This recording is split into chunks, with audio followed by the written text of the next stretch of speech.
ያለ የእግዚአብሔር አብ የዘላለም ሐሳቡ ብሎ የሚለውን ክፍል ላይ የተናገርኩትን ኢየሱስን ስለማትወደው ቆረጠችው። በጣም ይገርማችሁ ማለት ነው። ተስማማ እርሳው አልኩ አግናጦስ አልከኝ እርሳው። የእግዚአብሔር አብ የዘላለም ሐሳቡ አግናጦስን እያወራ ቆረጠችው። ይኸውልህ ቆረጠችው። አየው፣ ቆይ ላሳያችሁ ፕሊስ። ኢየሱስን ምን ያህል እንደማይወዱት እነኚህ ኮፕቲክም በላቸው ምንም በምትሏቸው ማለት ነው። እዩት። ኑ እስቲ ስለ ነገረ ማርያም አውሩ ተብለው በባለፈው ዲያቆን ሕዝቅያስ አሜሪካ ሀገር ያለው እሱ የኔታ ምን ይላሉ በዚህ ጉዳይ ላይ? እመቤታችን የወደቀውን የአዳምን ስጋ ይዛለች አልያዘችም እንዴ? ለስሟ ክብር ይሁንና ይላል። አይ ለእግዚአብሔር ለስሙ ክብር ይሁን ተብሎ የተባለው ለስሙ ክብር ይሁንና አይልም እኮ መጽሐፍ። ሰው ለስሙ ክብር ይሁንና ተብሎ አይባልም። ለማርያም ለስሙ ክብር ይሁን አይባልም። የኃጢአት ተፈጥሯዊ ማንነት ድቀተ ባህሪ ብሎ የሚለው የለባትም እያሉ ነው ወይኔታ። እንዴታ እመቤታችን ለሱ አይገባም ይሉላል። ታዲያ ቅዱስ ያሬድ እኮ በድጓው በመዝሙር መጽሐፍ ሁሉ አንጽሖ ስጋሃ ብሏል። ይሄ መናፍቃኑ ናቸው። እጃቸው እግራቸው ረጅም ነው፣ አስገቡ አስወጡ፣ እነሱ ናቸው የጻፉት ይላል። ራስክን ቻል፣ ራስክን እዛው ቻል።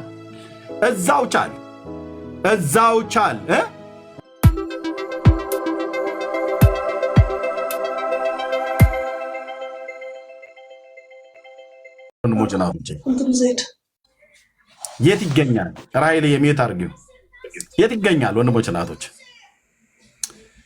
እንደ ኢየሱስ ያለ የት ይገኛል? የተሰማ የተማኑ የተነገራችሁ ወይ ማለት እሱን ትተን ሌላ ፍለጋ ለመሄድ ፈልገን አይደለም። እንደው የምጠሯቸው ካሉ እስኪ ይምጡ ይናገሩ ተብሎ በነቢያት መጽሐፍት እንደተጻፈ እንደ ጌታ ያለ ማን አለ? ወንድሞች እናቶች እንደ ኢየሱስ ያለ ማን አለ? ለእኔም ለአንተ ለአንቺም ለዓለም ሁሉ ማለት ነው። ዓለም ግን ይህን ጌታ አላወቀችውም። ለእኛ ግን ማንም የለም። የተወሩልንም ውሸቶች ነበሩ፣ የሚወሩልንም ካሉ ውሸት ነው እንዳታምኑ። ለዘላለም ወደ ጉድጓድ ይግቡ። ከእግዚአብሔር ልጅ ከኢየሱስ ክርስቶስ የሚለየን ማንም የለም፣ ሊኖርም አይችልም። ካለም አናውቅ። በእኔ ዘንድ የተካዱ ናቸው። በእኔ ዘንድ የተካዱ ናቸው። ልብ በሉ። እንደ ጌታ ያለ ማንም የለም። ስለዚህ ዛሬ 2000 ዓመት መጥቶ ለበደላ ኃጢአታችን ቀራንዮ ኮረብታ ላይ ሞተ። እኛን ስለማጽደቅ በሶስተኛው ቀን ከሙታን ተነሳ። በቅዱሳት መጽሐፍ እንደተጻፈ ወደ ሰማይ ወደ አባቱ አረገ። በቅዱሳት መጽሐፍት አሁንም እንደተጻፈ ተመልሶ ዳግም በሙታንና በሕያዋን ላይ ሊፈርድ ስልጣን ስላለው ወደዚህ ዓለም ተመልሶ በክብር ይመጣል። ወደዚህ ዓለም ሲመጣ የሚመጣበት ሀገር ይታወቃል። እስራኤል በሚባል አገር ይመጣል።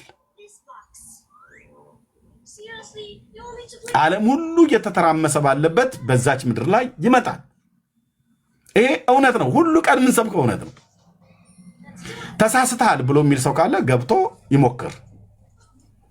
ያው ያቅሙንም ሊወረውር የሚፈልገውን ጥቅስ ሊያመጣ የሚፈልገውን ጥቅስ ለማለት ነው የወረወረ ያልኩት እንጂ ድንጋይ ወርዋሩ አይደለም። ተመልሶ ይመጣል። ጌታችን ተመልሶ ይመጣል። በሺው ዓመት መንግስት በአምባ ላይ ፈረሶች ሆነው ከቅዱሳን ጋር ይመጣል። በዚህ በስዕላዊ መግለጫ ላይ እንደሚታየው አይነት እጅግ በሚያስፈራ በክብርና በደመና ታጅቦ ኢየሱስ መለከት ይነፋል። እልፍ አእላፋት መላእክት ያቀን እንዴት የሚያስፈራ ቀን ነው! ለማን? በጌታ በኢየሱስ ክርስቶስ ላላመኑ። በኢየሱስ ክርስቶስ ስላመን ለኛ ያ ቀን እንዴት የሚያስደስት ቀን ነው! በጌታ በኢየሱስ ክርስቶስ ላመኑ ያ ቀን እንዴት የሚያስደስት ነው! በጌታ በኢየሱስ ክርስቶስ ላላመኑ ያ ቀን እንዴት የሚያስጨንቅ ቀን ነው! እጅግ የሚያስፈራ ቀን ነው። ታላቅ ቀን ነው። ክብር ለአምላካችን ለእግዚአብሔር ይሁን። ይመጣል። በኢየሩሳሌምም ላይ 1000 ዓመት ይነግሳል። በምድር ላይ ጌታ ኢየሱስ በኢየሩሳሌም 1000 ዓመት ይነግሳል።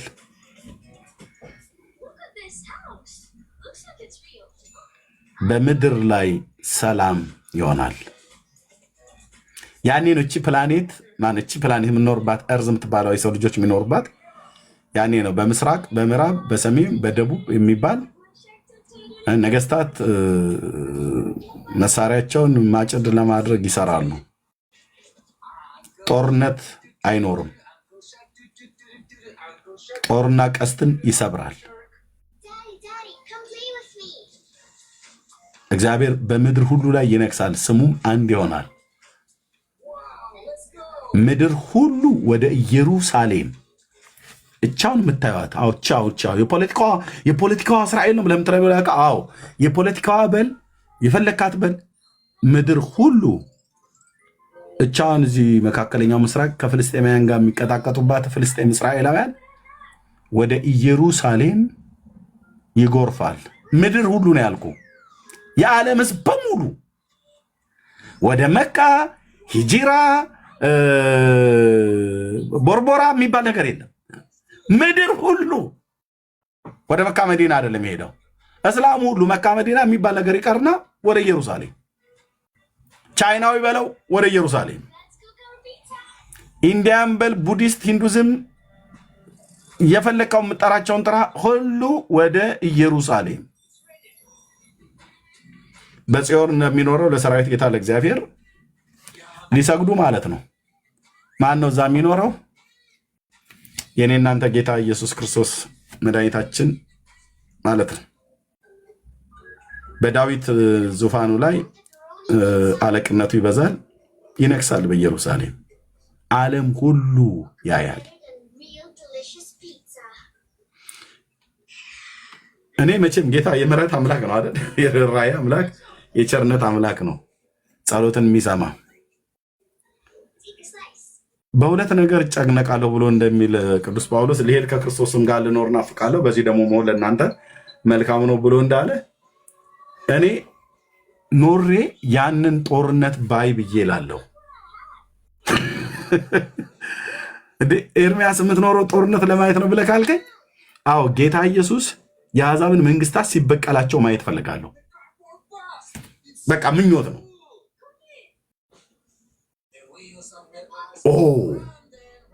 ሲሪየስ? አዎ የብሉይ ኪዳን ነቢያት እንደተናገሩት ማለት ነው። እነ ኢዩኤል፣ እነ ኢሳያስ፣ እነ ሚልኪያስ፣ እነ ኤርምያስ ተናግረውት፣ እነ ዳዊት ተናግረውት ያለፉት ትንቢት በዓይኖች ፊት ሲፈጸም ስታይ በምድር መንግስታት ሁሉ ላይ ጌታችን ኢየሱስ ክርስቶስ ሲፈርድ ዛሬ አፉን እያነሳ የሚራገም አፉን እያነሳ የሚሳደብ ትውልድ ሁሉ ኢየሱስ ላይ እንደፈለገ አፋቸውን የሚከፍቱ ሁሉ ጭምር ራሱ እስራኤላውያንም ሁሉ እንኳን ጭምር ሳይቀር ኢየሱስ ማን እንደሆነ ሲያውቁት ሲያለቅሱ ማየት ፈልጋለሁ። ምኞት ነው። ጌታ ሰምቶ ምን ችግር አለው? ከዚህ በኋላ ምን ያህል ዘመን እንደሚኖር አላውቅም። የማቱሳላን ዕድሜ 2 እና 3 እጥፍ ቢሰጠኝ ይችላል ጌታ። በቃ ሁለት ነገር ማየት ፈልጋለሁ። አንደኛ የእስራኤላውያን መጸጸት፣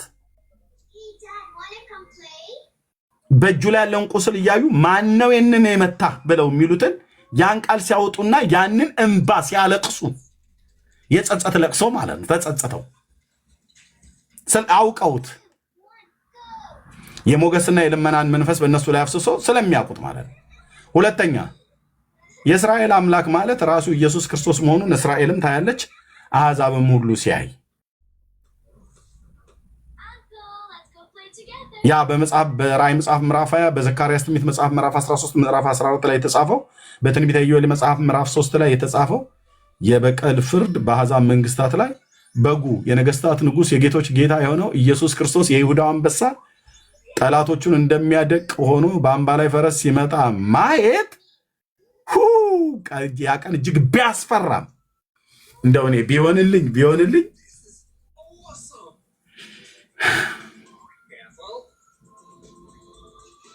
አይታችሁታል።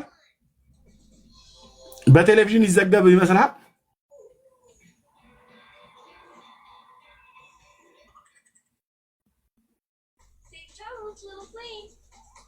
ኦ ያ ቀን እንዴት የሚያስፈራ ቀን ነው ለማያምኑት።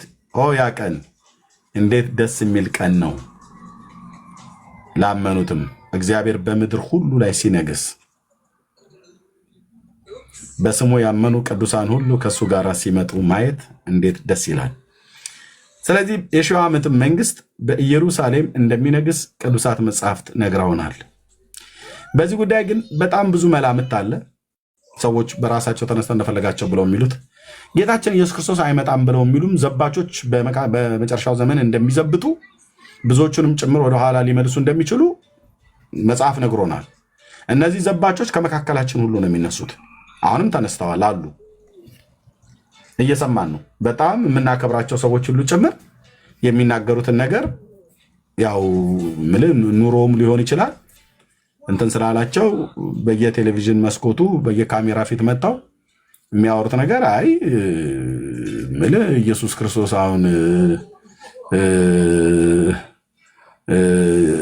ይመጣል ብሎ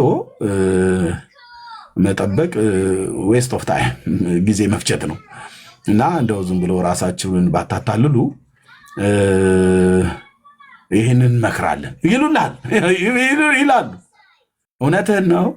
እውነትህን ነው ትመክረናለህ።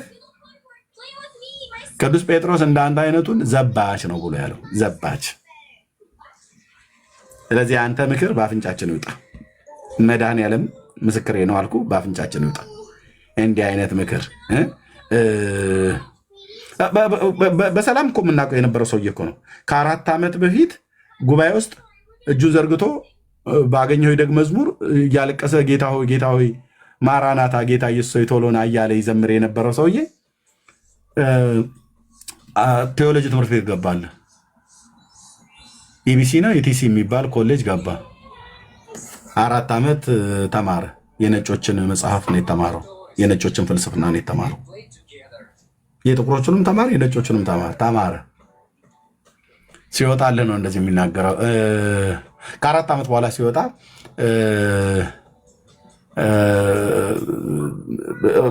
ያው እንግዲህ አለ አይደል እና እንዴት አየው?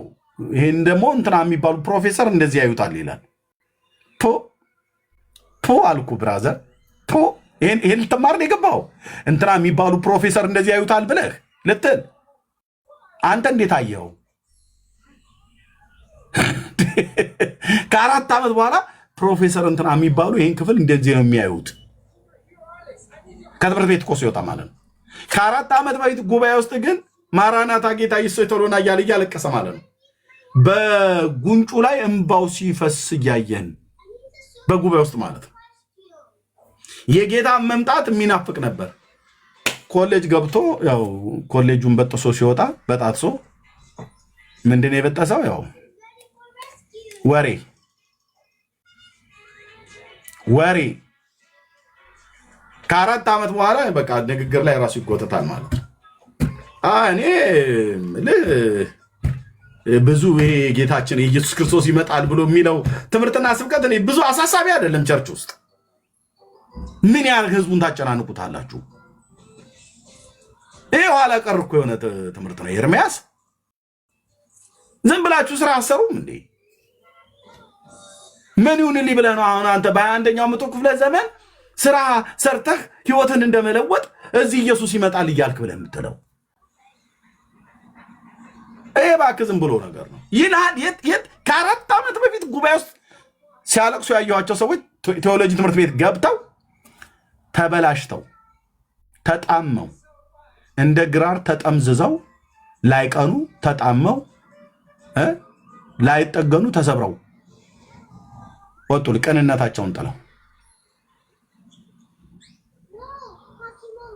ሲያወሩ በጣም የተማረ ነው፣ እርግጥ ያለ በቃ የበሰለ ንግግር ነው የሚናገረው ተብሎ እንዲባል በየመካከሉ እንዳልኩ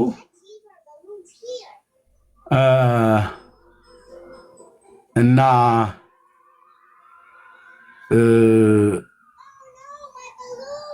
የፓስተሩ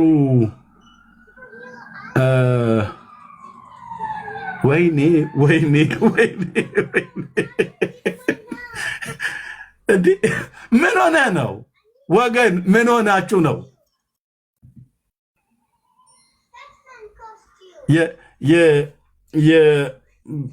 የፓስተሩ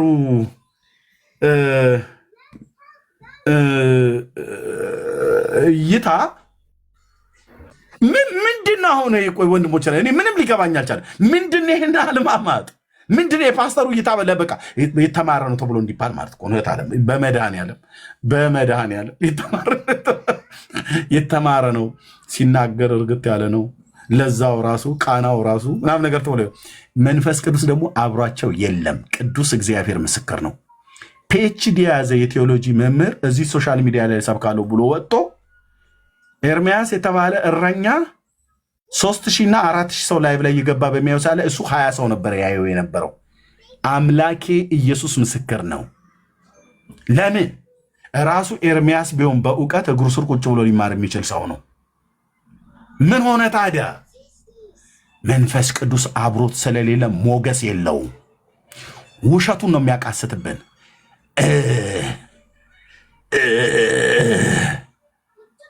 በልክ እኔ በዚህ ጥቅምትና ህዳር አካባቢ ላይ ገጠር ስላደግኩኝ ወይፈኖች፣ ኮርማዎች፣ በሮች ጨሌውን ምንም ሳሩን ይበሉና አገዳውን ሁሉ ቆራርጠን በሰጠናቸው ጊዜ እርስ በርስ ሊዋጉ ሊሞካከሩ ሲሉ በቃ ይሉላሉ ወይፈኖቹ ማለት ነው። እነሱስ ተፈጥሯቸው ነው።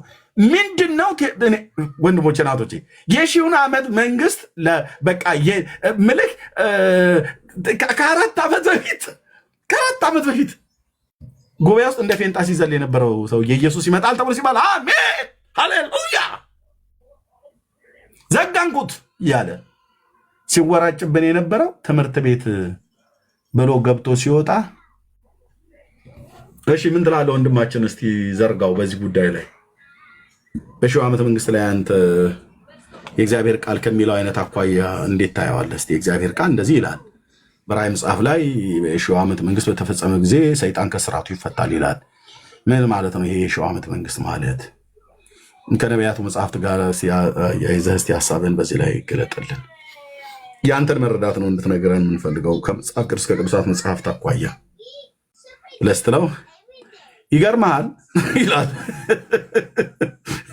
ይገርምሃል ትምህርት ቤት በነበርኩ ሰዓት አንድ እውቅ የነገረ መለኮት ምሁር ፈላስፋ ሊቅ ወይኔ እኔን በዛ ሰዓት ብታየኝ አይኔን ብቻ ይኸው በዛ ሰዓት እንዲህ አይነት ወሬ በሚወራበት ቦታ ካለ ዝም ብለህ ፊቴን አካባቢ ይኸው እንዴ ያንተን መረዳት ተናገር እኮ የተባለ ተማሪው ተምረህ ገብተህ የወጣው ሰውዬ እና ምን ትላለህ? በራእይ መጽሐፍ ምዕራፍ 20 እና ትንቢተ ዘካርያስ ላይ በዚህ ላይ የተነገረው የእግዚአብሔር ቃል ከሺው ዓመት መንግስት ጋር በተገናኘ እነ ሚክያስ መጽሐፍ ምዕራፍ 2 ላይ እንደዚህም ትንቢተ ኢሳይያስም ምዕራፍ 2 ላይ እንደዚህ ተናግሯል። በጣም ብዙ የቅዱሳት መጽሐፍት ምንባባት አሉ። አዲስ ኪዳንም ላይ እነ ቅዱስ ጳውሎስ በተሰሎንቄ የሚሆን በሌሎቹ ላይ ተናገሩታል። እና አንተ ምን ትላለህ? ይገርምሃል የመጀመሪያው ዓመት ፍሬሽ በነበርኩ ሰዓት አንድ ከካሊፎርኒያ ዩኒቨርሲቲ የመጡ የነገረ መለኮት ሊቅ ይህንን ክፍል በክላስ ውስጥ እየሰጡን ባለበት ሰዓት ላይ እሳቸው የተናገሩት ምልከታና ደግሞ የሆነ መጽሐፍ ሳነብ ከካምብሪጅ ዩኒቨርሲቲ ደግሞ ካሉት ምሁር ጋራ በዚህ ሀሳብ ላይ የሰጡት ኮሜንት ሁለቱ እርስ በርስ ይጣላል። እንዴ አንተ እኮ ነው የተጠየቀው። የምን ካምብሪጅ የምን ካሊፎርኒያ ነው የምትለው? አንተ ራስህ ነው የተጠየቀው። ቴዎሎጂ ገብተህ የወጣው ሰውዬ ምንድን ነው ይዘህ የወጣው? ራእይ መጽሐፍ ምዕራፍ 20 አንስታንብ እንዴት ነው የተረዳው? ለካ መጽሐፍ ቅዱስ ትምህርት አይደለም ማለት ነው የተማሩት ማለት ነው። ወሬ ነው እየለቃቀሙ ሲነግሯቸው የነበረው። ኦኬ የምሁራን እይታ ተብሎ የሚባለውን እሱን እያቃለልኩ እንዳይመስልህ እና ይሄንኑም ራሱ እንኳን እንደዚህ እንደኔ ፈጠን ፈጠን ብሎ አይነግርህም። አዝግ እንደሚባለው ማለት ነው።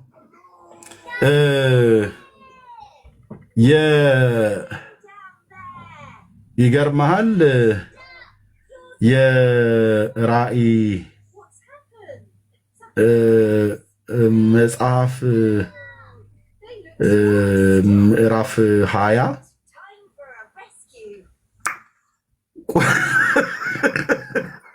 ደግሞ እንደዚህ የሚሉት ነገር አለ። ቁጥር 5 ጀምሮ ያለው ክፍል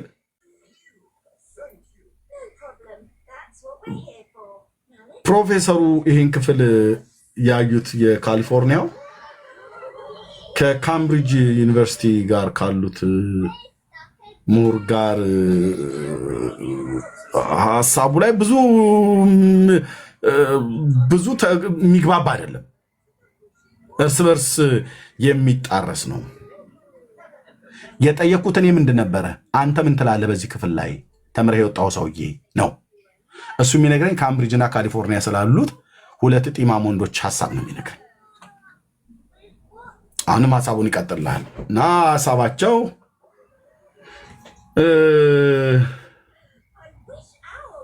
እርስ በርስ አይስማማም።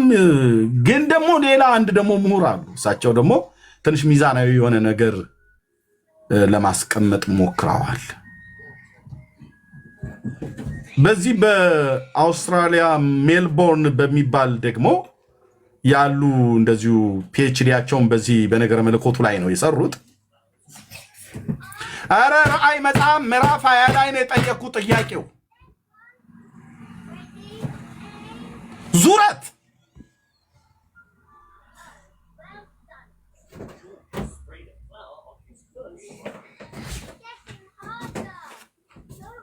መንግስቱ ኃይለማርያም አንዳንዴ በጣም ብሶት ነው ይመስለኛል። እንደነዚህ አይነቶች አፍንጫቸው ነው ማለት ያለው አንድ ንግግር ትዝ ይላል።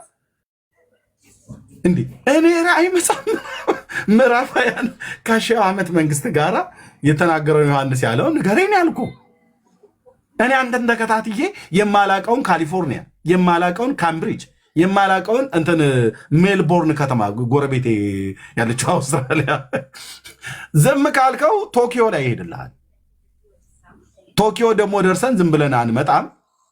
ኦሳካ የሚባል ቴሌቪዥን ማለት ቲቪ ታውቃላችሁ፣ ቴፕም ሪከርድ ምናምን ነገር ነበር። ወደ ኦሳካ ደግሞ ይወስዳል እዛው።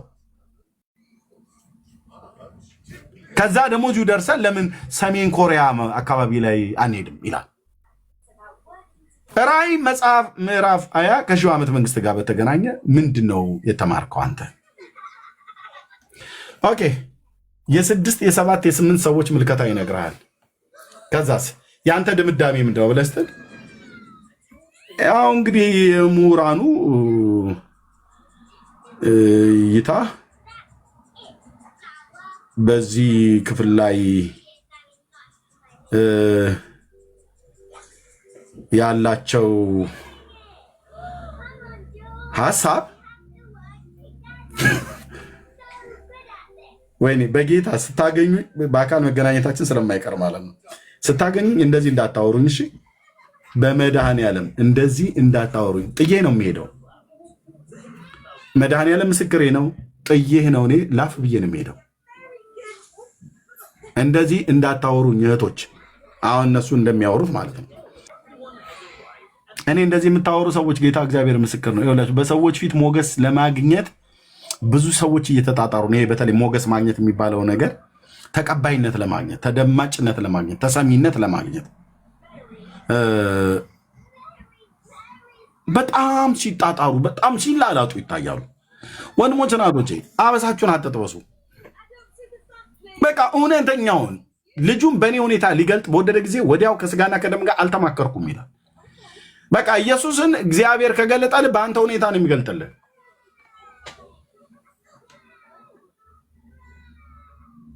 በሰውም በእግዚአብሔርን ፊት ቅኑኝ። ትምህርት ቤት ያስፈልጋል። ቴዎሎጂ ትምህርት ቤት ገብቶ መማር ጥሩ ነው። የምትማሩ ሰው ተማሩ። ተምረህ ወጥተህ ግን አንድ የመጽሐፍ ቅዱስ ክፍል ተርጉም ተብለህ ስትባል የካሊፎርኒያ ዩኒቨርሲቲ መምህርና የካምብሪጁ አውስትራሊያ ሜልቦርን የሚኖሩት እያልክ ከተማ ለከተማ እያዞርክ የሰዎችን ወሬ ልትነግረን ከሆነ ገብተህ 4 ዓመት የተማርከው ነገር አልጠቀመም ማለት ነው። አሁን በዚህ በነገረ መለኮቱ ዓለም ላይ ተምረናል የሚባሉ ሰዎች ናቸው የሺህ ዓመት መንግስት ተብሎ ባይዞ ፓስተር ታሬ ባለፈው ሲናገር ነበር። መጽሐፍ ቅዱስን አንብበን እንዳንረዳው እና ውስብስብ እንዲልብን ከሚያረጉ ነገሮች አንዱ አጋንንት ነው። ሁለተኛ የነገረ መለኮት ተማሪዎች ናቸው። ይሁን የኔ ያልኩት በስተት አይደለም ያልኩት። ነገ ወጥተህ ይቅርታ ጠይቅ ብሎ የሚል አንድ ሰው ፊት አይቆምም። የጻፍኩትን ጽፌያለሁ እንዳለ ጲላጦስ እኔም የተናገርኩትን ተናግሬያለሁ። በዓላማ ነው የምናገረው። አንድ መጽሐፍ ቅዱስን አንብበህ ሆሊ ስፒሪት መንፈስ ቅዱስ እንደሚያስተምር ከቅዱሱ ቅባት በእናንተ ስለሚኖር እሱ ያስተምራችኋል ብሎ ያለውን እሱም በቅንነት ከጌታ እንዳሰማ የቃሉ ፍቺ እኔ ጋር አያምታቱም፣ እኔ ጋር አያጭበረብሩ።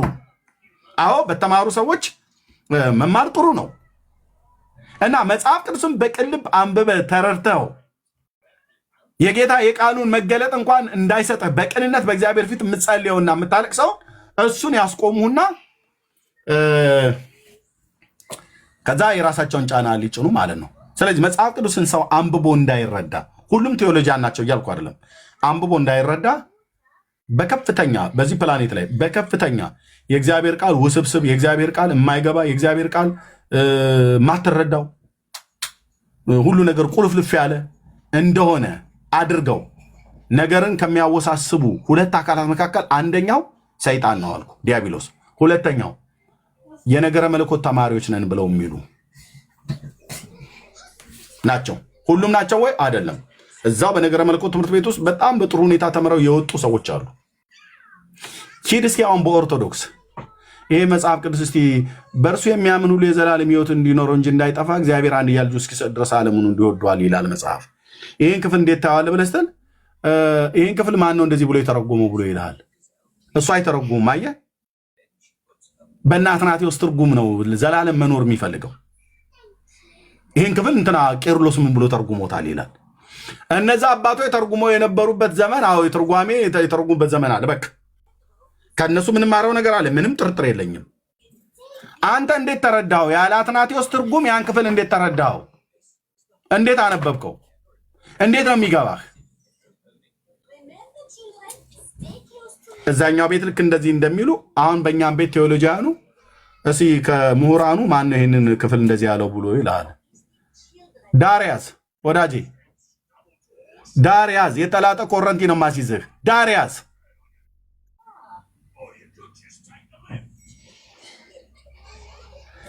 መጽሐፍ ቅዱስን አንብቤ ልረዳበት የምችለውን መንፈስንም እግዚአብሔር አይምሮንም ጭምር ነው የሰጠኝ።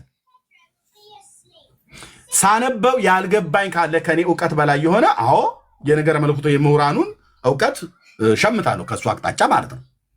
እንደው ሁሉ በሁሉ አበበ በሶ በላ ብሎ የሚል ቃል እንኳን ቢገኝ እሱን ለመረዳት እንትና የሚባሉት ምን አሉ? ፒኤችዲያቸውን የሰሩት ፕሮፌሰሩ በዚህ ጉዳይ ምን አሉ ይላል። የራሳቸው ጉዳይ እሳቸው ያሉትን ብለዋል።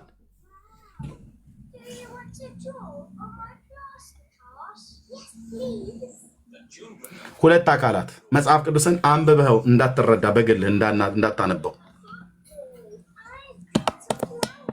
ነገሩን ውስብስብ ከሚያደርጉ ሁለት አካላት መካከል አንደኛው ሰይጣን ነው።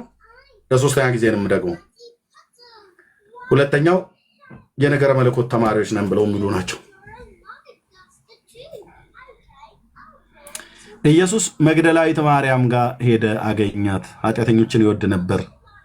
ዘኬዎስ ቤት ገባ። በርጤሜዎስን በኢያሪኮ መንገድ ላይ ተቀምጦ አገኘው። የዳዊት ልጅ ሆይ ማረኝ እያለ ሲጮህ ቆመለት። ይሄ ቆመለት ብሎ የሚለው ቃል ግልጽ ነው። ቆመለት፣ በቃ ሲጣራው ቆመለት። ግልጽ እኮ ነው ወንድሜ። ዘኬዎስ ቤት ገባ። ሾላ ዛፍ ላይ ወጥቶ ነበር ከቁመቱ ጥራት የተነሳ ለማየት። ይሄ ሾላ ብሎ የሚለው ይሉሃል እነሱ ይመጡና፣ ይሄ ሾላ ብሎ የሚለው ቃል ምሁራኑ በዚህ ክፍል ላይ ራሱ በግሪኩና በአራማይክ እንደዚሁም በዕብራይስጡ ቅጂ ጥንታዊ ጽሑፍ ላይ ሾላ ብሎ የሚል የለም አለ የለም የለም አለ የለም አለ ብያለሁ የለም። በዚህ ጦርነት ይጀምሩላል። አለ እንትና የሚባሉ ፕሮፌሰር እንዲናገሩ ሰምቻለሁ። የለም አልኩ። እኔ ደግሞ እንትና የሚባሉ ፕሮፌሰር የለም ብለው ያሉትን መጽሐፍ ሲጽፉ አይቻለሁ። በሾላ ላይ ይከራከርናል። This is theology.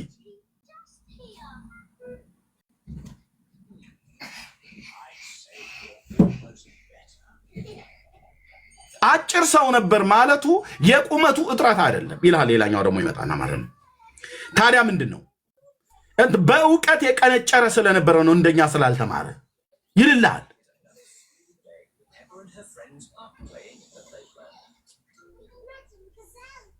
ጌታ ኢየሱስ የሰበከው ወንድሞች እናቶቼ የተማረም ያልተማረም ሰው እንዲገባው አድርጎ ነው የሰበከው።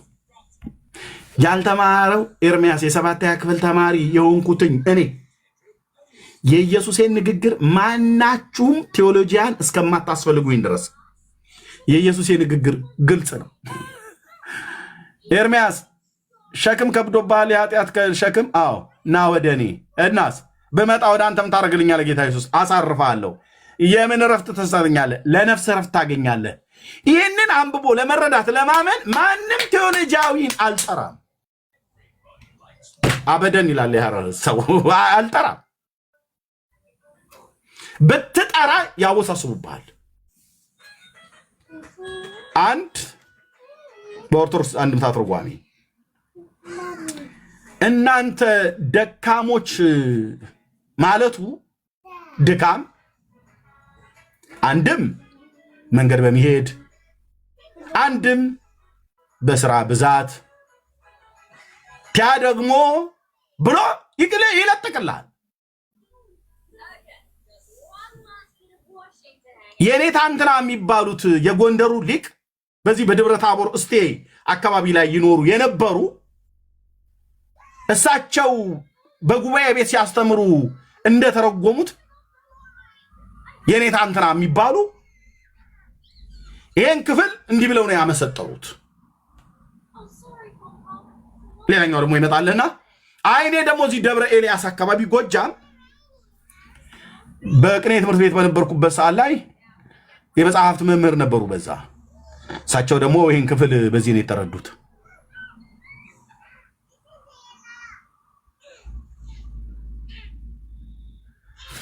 ወይኔ ወይኔ ወይኔ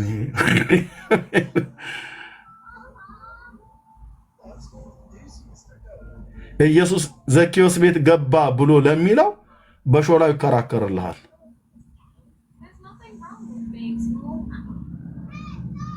በቁመቱ እጥረት የቁመቱ እጥረት የአካላዊ አይደለም። ባክህ የአካላዊ እኮ እጥረት እሱ ምንም እንትን የለውም። አካላዊ እጥረት ላይ አይደለም እሱ ችግሩ፣ የእውቀት እጥረት ስለነበረው ነው። ኢየሱስን የምታየው በእውቀት እንጂ በአካል አታየውም ምናምን ነገር ብሎ ባለ ነው። ወንድሞች እናቶች፣ የእውቀት እጥረት አይደለም።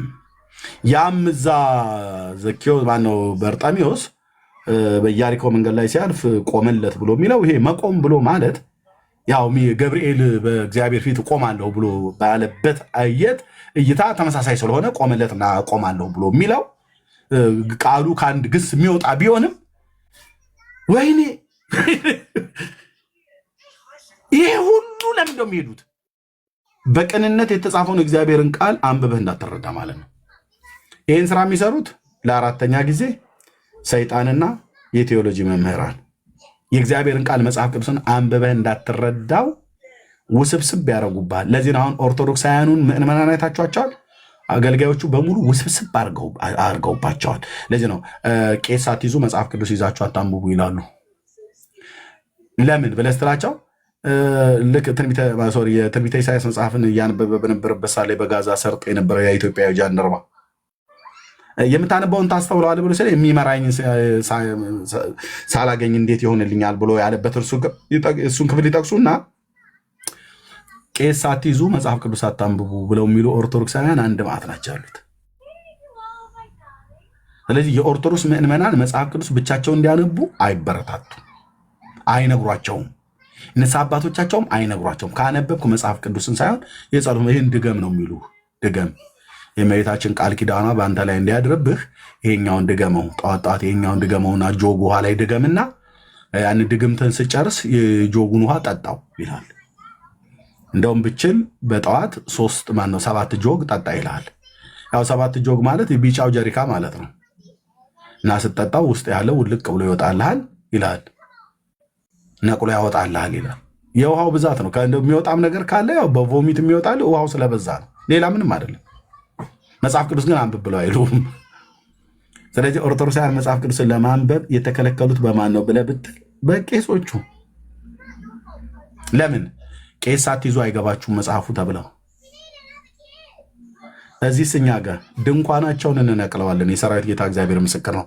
እዚህ ስኛ ጋር ከ4 ዓመት በፊት ቸርች ውስጥ እንዳልኩ እያለቀሰ ጌታ ኢየሱስ ሆይ እወድሃለሁ እያለ ማራናታ ጌታ ኢየሱስ ሆይ ቶሎና ሲል የነበረው ባገኘው ይደግ መዝሙር ሲያለቅስ የነበረው ሰውዬ ያ ወጠምሻ ጎረምሳ ማለት ነው።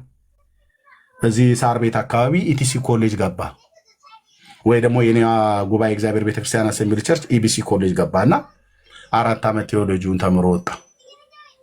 ያው የነ ፕሮፌሰር እይታ የነንተና እይታ እያለ ማለት ነው። ራእይ መጽሐፍ ምዕራፍ 20 ከሺህ ዓመት መንግስት ጋር በተገናኘ ነቢያቱና ሐዋርያቱ የተናገሩትን በዚህ ላይ ምን ትላለህ ብለህ ስትለው ያው ቅድም እንዳልኩ ከካምብሪጅ ዩኒቨርሲቲ እስከ ካሊፎርኒያ፣ ከካሊፎርኒያ እስከ ሜልቦርን ከተማ ውስጥ ያሉ ሊቅ ደቂቅ ምናምን ነገር ይልሃል ማለት ነው። እዚህ ሶሻል ሚዲያ ላይ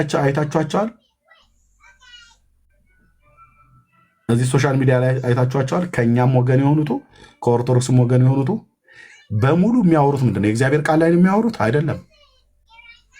የአባቶች እይታ ብሎ በሚለው ላይ ነው ሲፋለጥ የሚውለው። የእውነት ንገሩኝ። እነሱ በሚናገሩ ሰዓት ያን ነገር በሚናገሩ ሰዓት ላይ በመንፈሳችሁ መቃጠል ነው የሚሰማችሁ? ይሄ ከስፒሪት የሆነ የእግዚአብሔርን ቃል በሚሰብክበት ሰዓት ላይ የሚሰማን አይነት መቃጠል የሚሰማ ወይስ መንፈስ ላይ መበሳጨት ነው የሚሰማህ?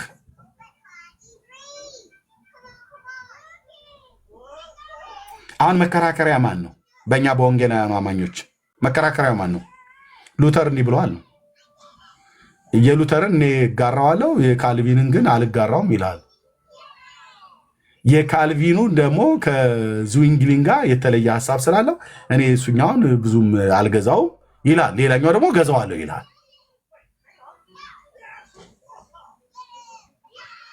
እና ባለፈው እንዳልኳችሁ አንደኛው ደግሞ እንደዚህ ካለ በኋላ ከዛኛው ደግሞ ያው በቤተክርስቲያን ታሪክ ውስጥ በዚህ በሰሜን አፍሪካ በቀሬና ወረዳ ውስጥ ይኖር የነበረ የሮም ቤተክርስቲያን አባላት እንደነበረ ይታወቃል ያ ሰው። እና ይገርማችኋል ያ አባት ከዚህ ከእስክንድሪያ ከነበረው ከአትናቴዎስ እጅ ስልጣነ ክህነትን የተቀበለ ነው። እሱኛው አባት ደግሞ እነዚህኛው አባቶች ብለው የሚሉትን ሐሳብ አይቀበለው ይላል። የእስክንድሪያው ከቆጵሮሱ ጋር የተለየ ሐሳብ አላቸው። በዚህም ጉዳይ ተጋጭተው ነበረ ይላል። የቆጵሮሱ ደግሞ የጥንት የሶሪያ ያዕቆባውያን ከተባሉት ዘንድ የነበረው በሶሪያ ላይ የነበረ ቤተክርስቲያን የዛ መሪ ደግሞ የነበረ አቶ እንትና ጣሰው ብለህ ልትለው ትችላለህ። እሱ ደግሞ የሚባል የሆነ አንድ ጢማም ሰውዬ ደግሞ በዘመኑ ነበር። እሱ ደግሞ እንደዚህ ብለዋል። ይገርማል ደግሞ እሱኛው ከአንጾኪያ ካለው ጋር አይስማሙ። የአንጾኪያው ከካርቴጅ ጉባኤ በነበረው ስብሰባ ላይ ከነበረው አንደኛው ጋር አይስማሙ። ምክንያቱም ያ ሰው የሊዮ ልጅ ነበረ ይላል። ወይኔ አረ ኢየሱስ የቱ ጋር ነው ስሙን የምትጠሩት? ሰኞ ማክሰኞም ረቡዕ ሐሙስም የሰኞ የጀመሩትን ለማክሰኞ አይስማሙ። ማክሰኞ የጀመሩትን አይቋጩትም ለሮብ ይሸጋገራል። የረቡዕ አይቋጭም ለሐሙስ፣ የሐሙሱ አይቋጭም ለአርብ።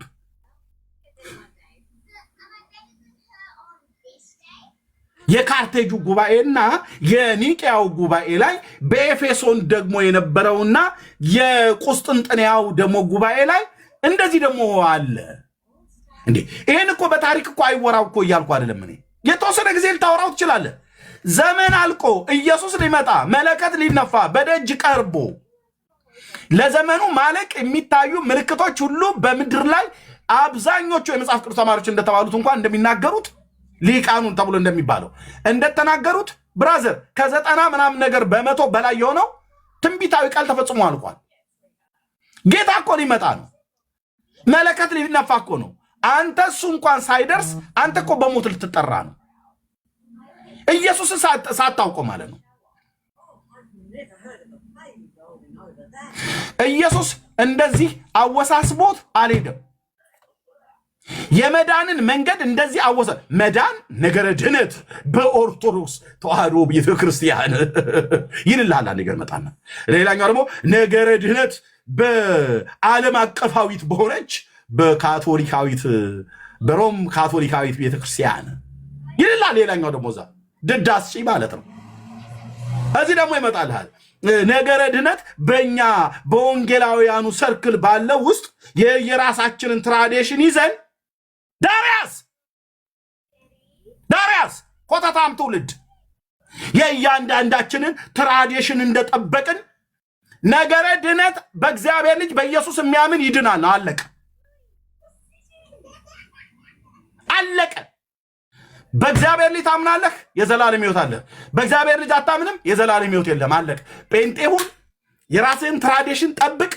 ካቶሊክ ትራዲሽን፣ ኦርቶዶክስ ትራዲሽን፣ አይሁድ ትራዲሽን፣ እስላም ትራዲሽን የፈለከውን ጠብቅ።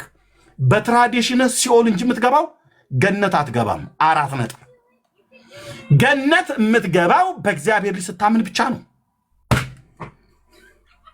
በዚህ በወንጌላውያኑ ሰርክል ውስጥ ባሉት ይላ ደግሞ የኛዎቹ ደግሞ ይመጡና እና ይገርማል። በዚህ በሉትራውያኑ አስተሳሰብ በእነሱ ሰርክል ያሉት በዚህ በኖርዌይ አገር ላይ ይኖር የነበሩ አንድ የቤተክርስቲያን አባት ነበሩ። ነገረ ድነትን ትምህርት በእሳቸው አተያይ አይመለከተኝም። እንዴት ነው የማወራው? አይመለከተኝም እኮ ነው ብዬ ምን አገባቸው? የኖርዌይ ሰውዬ ነገረ ድነትን እሳቸው ሊያብራሩ የሚችሉት ነገረ ድነት ስብከት ትምህርትም በእግዚአብሔር ልጅ በኢየሱስ ክርስቶስ ተምረናል፣ ተሰብከናል። ሐዋርያቱ ጽፈውታል። አንዱ ጌታ የሁሉ ጌታ ነው፣ ለሚጠሩት ሁሉ ባለጠጋ ነው፣ የጌታን ስም የሚጠራ ይድናል ብለዋል። በቃ አለቀ። በእምነት ጥራው። የእግዚአብሔር ልጅ ለዘላለም ስም ይባርክ። በእምነት ጥራው። ውዴን ተጠጋው፣ ውዴን ፈልገው።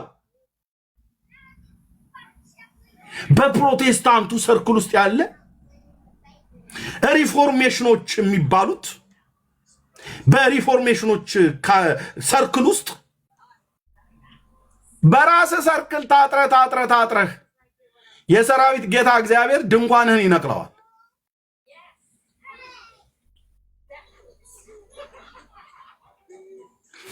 ሪፎርሜሽን፣ ሉትራውያን፣ ፔንቴኮስታሉ በኦርቶዶክስ ሂድ በካራ አስተሳሰብ ይላል። ባለ ገጀራ ባለ ቢሏ ትውልድ ማለት ነው። በካራዎች አስተሳሰብ ቅባቶች ደግሞ ጎጃሞች ላይ አሉ። ተዋህዶ ደግሞ የሚል አለ።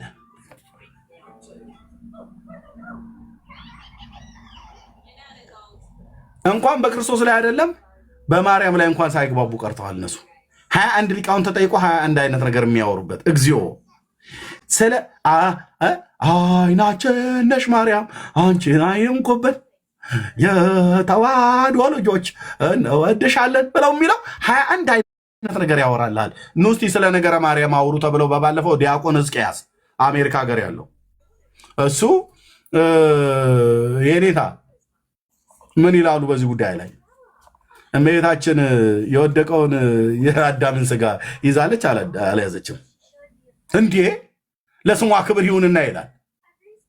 ለእግዚአብሔር ለስሙ ክብር ይሁን ተብሎ የተባለው ለስሟ ክብር ይሁንና አይልም እኮ መጽሐፍ። ሰው ለስሙ ክብር ይሁንና ተብሎ አይባልም። ለማርያም ለስሟ ክብር ይሁን አይባልም።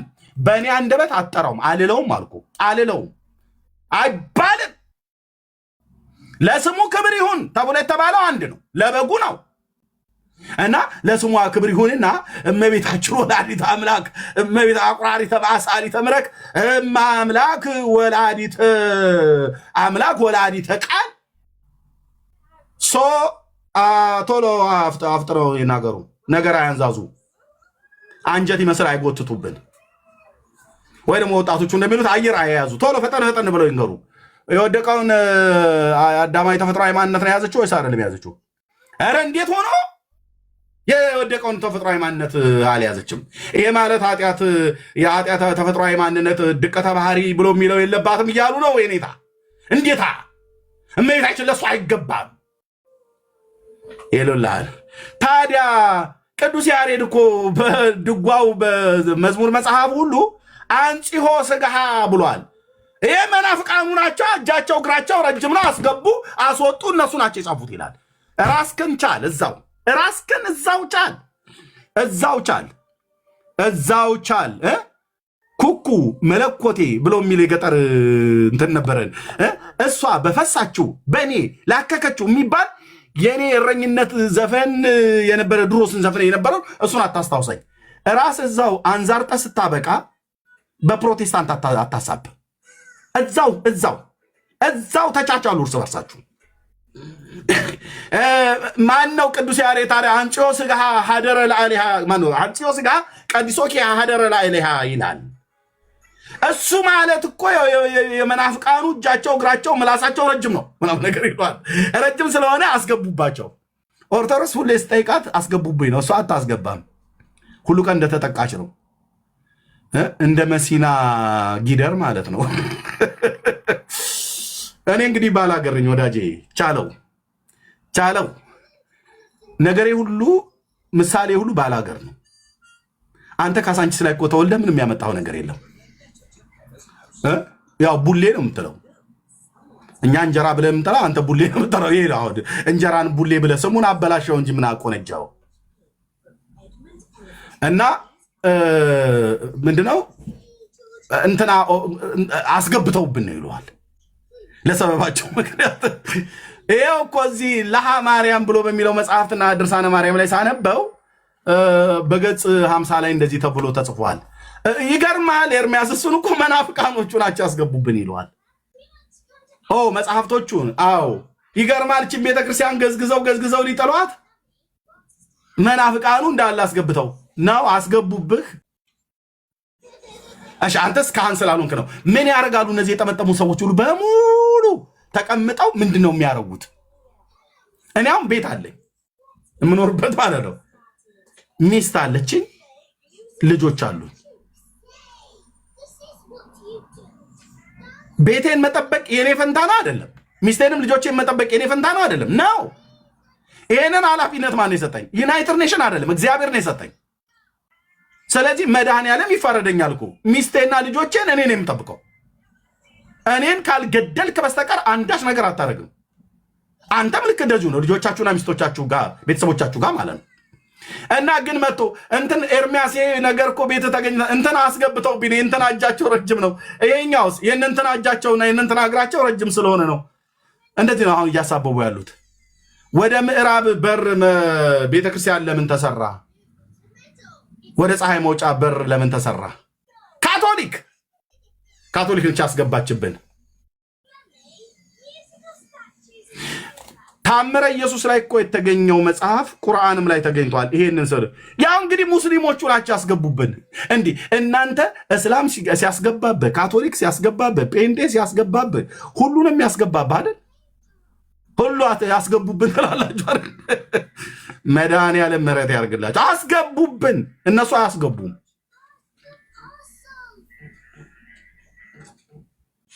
አስገቡብን። ሙስሊሞቹ አስገቡብን፣ ካቶሊኩ አስገቡብን፣ መናፍቃኑ አስገቡብን፣ ተሐድሷኑ አስገቡብን። እኔ እንኳን ካቀሜ ኤርሚያስ ነው ያስገባብን ብለዋል። ኤርሚያስ የሚባል ሰውዬ አላሉ ቢያበት ቲክቶክ ላይ ሆኖ የሚናገረው። ይገርማችኋል ወገኖቼ፣ ብዙ መጽሐፎችን ጽፎ አስገብቶብናል አሉ እያለ ማለት ነው። እኔም እንደማስገባብህ ብራዘር፣ እኔም እንደማስገባብህ ምን ይሁንልኝ ብዬ ነው። አሁን ታምረ ማርያምና ድርሳነ ማርያም የሚባል እንደዚህ አይነት መጽሐፍ ጽፌ የማስገባብህ። ጴንጤን ስራው አይደለም። ኦኬ፣ ስራው አይደለም። እራሳችሁ እርስ በርሳችሁ ተገባብታችሁ ስታበቁ አስገብተህ ስታበቃ ራስህ ጽፈህ ስታበቃ ከነገረ ድነት አኳያ ና ተናገር ተብሎ ሲባል ነገረ ድነት በኦርቶዶክስ ምንድነው? መጽሐፍ ቅዱሳዊ ነው አይደለም። የኛ ነገረ ድነት ትምህርታችን ይላል በአምስቱ አዕማደ ሚስጥራት ነው። አንተ አምስቱ አዕማደ ሚስጥርን ጠብቀህ ነገረ ድነትን አውቃል ማለት ነው። አዎ ይላል። የዘላለም ሕይወት አለ ታዲያ? አዎ አለኝ። ማን የሰጠህ? ከቤተሰቤ ነው። የወረስኩት ይላል። አየህ አንተ የጠየቀው ነገረ ድነት ነው። የዘላለም ሕይወትን ማን የሰጠ ብለህ ስትለው ከቤተሰቤን የተቀበልኩት ብሎ የሚል ነው። ኢየሱስ እንደሰጠው እንኳን አያውቅም። ሃይማኖትና የዘላለም ሕይወትን የሃይማኖት ተቋምነትን እና የዘላለም ሕይወት በማን እንደሚገኝ እንኳን አያውቅም። እና ቃልም ብለው ያሉት አንዱን ክፍል አንዱን መጽሐፍ አንብበ እንዳትረዳ በዘመኔ ቅዱስ እግዚአብሔር ምስክር ነው አልኳችሁ። እጅግ የሚጠቅሙ እየጠቀመ ስራም የሰሩ የነገረ መለኮት ተማሪዎች አሉ በቤተክርስቲያን። እግዚአብሔር ይባርካቸው ስለነሱ። መጽሐፍትን በመተርጎም ታሪካዊ ዳራዎችን የተለያዩ መልካም ቆንጆ እይታ በቆንጆ እውቀት የእግዚአብሔርን እውነት ሳይጥሉ ፍልስፍና ሳያበዙ የጌታን መምጣት ሳያቃልሉ ለጸጋው ክብርን እየሰጡ ስራ የሰሩ ወንድሞች አሉ። ጌታ እግዚአብሔር ዘመናቸውን ይባርክ።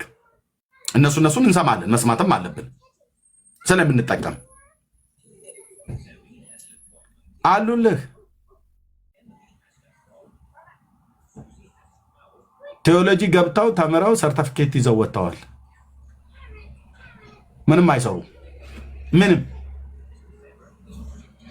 አሁን መታወደኛ ሰዎች እዚህ ገብተው እስኪ ራእይ መጽሐፍ ምዕራፍ 20 ከሺው ዓመት መንግስት ጋር የተገናኘው ምን ማለት ነው? ሺው ዓመት መንግስት ብለህ ብትለው ካወራ ትብትብ አድርጎ እንደ በኪሮሽ ሴቶች ክር እንደሚያወሳስቡት አወሳስቦ ለመሄድ ነው የሚፈልገው። ወይ ደግሞ ካወራ አንድ የጠብቀኝ ይልልህና ይሄድና ባይብል ሀብ የሚባለው አለ አይደል? እዛ ላይ ኮሜንታሪ የሚባል ክፍል አለ። እዛ ኮሜንታሪ ላይ ሄዱና ታይፕ ያደርጋል። አሁን ኤአይም አለ ደግሞ ምንድነው አሁን የመጣው አዲሱ ምን ነበር? ሌላኛው ደግሞ ነበር የሆነ ነገር ጽፍለት መረጃ ይሰጣል ተብሎ የሚባለው ምንድነው? ኤአይ እና ምንድነው ሌላ ምትሉት? ቻት ጂቢቲ። ስለዚህ አንተ ራእይ መጽሐፍ ምዕራፍ 20 ጠይቀው ቻት ጂቢቲ የራእይ መጽሐፍ ምዕራፍ 20 ላይ ያለሽ ምልከታ ምን ይመስላል ብሎ እነ ቻት ጂቢቲን ይጠይቅልሃል። 4 ዓመት እኮ ያስተማርነው ልጅ ነው።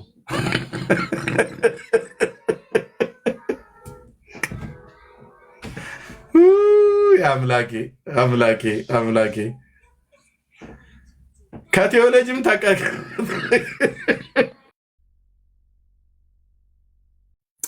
ከቴዎሎጂ ትምህርት ቤትም ገብተህ ለቃቅመህ እሱ አልበቃ ብሎ ደግሞ እዚህ ስንጠይቀው ቻት ጂቢቲ ምን ይመስልሻል? የራእይ መጽሐፍ ምዕራፍ 20 ላይ ያለሽ ምልከታ አንቺ ምን ትያለሽ? አሁን ደግሞ ራሱ ኤአይ የሚባለውን አርቲፊሻል ኢንተለጀንስ እያወሩት ነው አይደል? እያወሩት እኮ ነው። የኔ ወደፊቷ ሚስቴ ምን ተመስላለች ብለህ ብትጠይቀው ይነግርሃል። ሽፋሽፍቷ የወደቀ ነው፣ መቀመጫዋ የአባይን ድልድይ ያህላል ምናምን ነገር ብሎ ሊልህ ይችላል።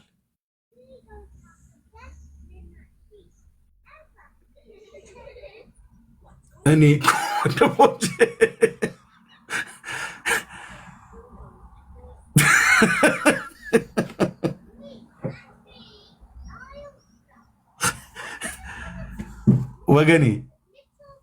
ወገኔ ቁጭ ብለህ የእግዚአብሔርን የአምላክን ቃል በቅንነት ሞባይልህን ቁጭ አድርገውና እህቴ በጌታ ስሚኝ፣ እወድሻለሁ እህቴ ስሚኝ፣ እወድሃለሁ ወንድሜ ስማኝ፣ የጠቀመኝን ልንገርህ። ከቴዎሎጂ ትምህርት ቤት የተማሩትን ሁሉንም ለመስማት ጆሮአችሁን አትክፈቱ። በጣም የተበከለ እውቀት ውስጣቸው ያለ ቃለ እግዚአብሔርን አንብበህ በቅንነት በእግዚአብሔር ፊት እንዳትረዳ የሚያደርግ ውስብስብ አድርገው ከሰይጣን ጋር አብረው የእግዚአብሔርን መንገድ የእውነትን የጽድቅን መንገድ የሚያጠፉ ሰዎች አሉ። ከእነሱ መካከል ደግሞ ልክ እንደዚሁ ደግሞ የተባረኩ ቴዎሎጂያን ደግሞ በእግዚአብሔርን ቃል እውቀት በደንብ ፍት አድርገው ትርጓሜውን ሁሉ ጭምር ታሪካዊ ዳራውን፣ ጂኦግራፊውንም፣ ባህሉንም፣ ወጉንም ዘውጉንም ይነግሩሃል ማለት ነው። እነሱን ስማ። ከዛ ውጭ ግን አንተ በመጀመሪያ ቁጭ በልና የቃሉ ባለቤት ቴዎሎጂያን አይደሉም። የቃሉ ባለቤት ኦርቶዶክስ አይደለም። የቃሉ ባለቤት ጴንጤ አይደለም። የቃሉ ባለቤት ካቶሊክ አይደለም። የቃሉ ባለቤት ኢየሱስ ነው። ኢየሱስ ደግሞ በውስጣችን እንዲኖር የሰጠን የሥላሴ ሶስተኛው አካል እግዚአብሔር መንፈስ ቅዱስ አለ በውስጤ አለ በውስጤ ሰላም በዝቶልኛል አለ በላይ ሆኖልኛል ብለህ ዘምረህ አለ በውስጥህ። አዎ ሰላሙ አለ። አዎ የሰላሙ ንጉሥ አንተ ውስጥ ስላለ ነው ታዲያ እና ማንንም ሊቅ አልጠይቅም። የመጀመሪያ መጽሐፍ ቅዱስን ለማንበብ ደስ የሚለው እግዚአብሔር ገና በልጅነቴ ወራት ገና ወደ ጌታ በመጣሁበት ጊዜ ነው እያስነበበኝ። አሁንም ሳነብ በቅንነት አንጠይቀው። መጽሐፉና እኔ ብቻ ነው የምንገናኘው። ኮሜንታሪ የሚባል አንድ ቀን አገላብጬ አንድ ቨርስ አይቻለቅም። ይሄው የአባቶች አምላክ ምስክር ነው።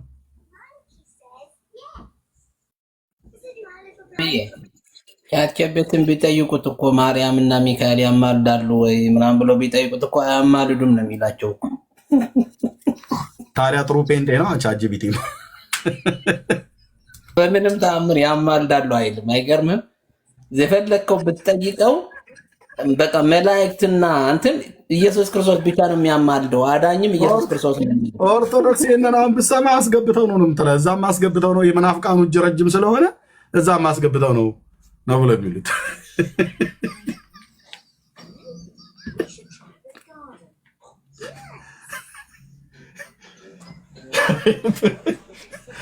የእግዚአብሔርን ቃል በቅንነት ቅረቡ። በቅንነት ስትቀርቡት በእውነት ያበራላችኋል። እኔ ኮንፊደንሴ እምነቴ በእግዚአብሔር ቃል ላይ ነው፣ በጌታና በቃሉ ላይ በቃ የከበዱን ነገሮች በቅንነት የተማሩ እንዳልኳችሁ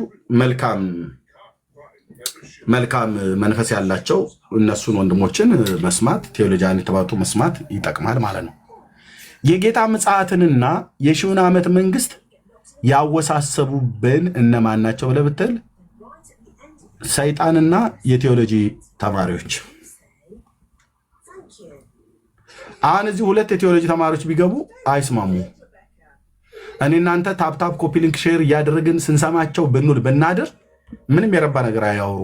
ራዕይ መጽሐፍ ምዕራፍ 20 አይደለም የሚያወሩልህ። ለመነሻነት ራዕይ መጽሐፍ ምዕራፍ 20 ያደርጉና ይሄንን ክፍል እኮ በካናዳ አገር ኤድመንተን የሚኖር እውቅ የነገር መለኮት ሊቅ በሰባዎቹ የዛሬ 80 ዓመት አካባቢ ላይ የነበረ ሰው ነው። እሳቸው እንትን በሚለው መጽሐፍ ላይ እንዲህ ብለው ነው የጻፉት ብሎ ይላል አንደኛው ማለት ነው። ሌላኛው ደግሞ በዚህ በጀርመን ሀገር ይኖር የነበረ በሉትራን ቴዎሎጂ ፒኤችዲውን የሰራ ነው። እሱ ደግሞ በዚህ ጉዳይ ላይ የተናገረው ብሎ ይልሃል። እና የሚጨቃጨቁት ያ የሉትራኑ ኮሌጅ ገብቶ የተማረው ሰውዬና ካናዳ ኤድመንተን የነበረ ሰውዬ የተባለው እሱ ላይ ነው የሚጨቃጨቁት።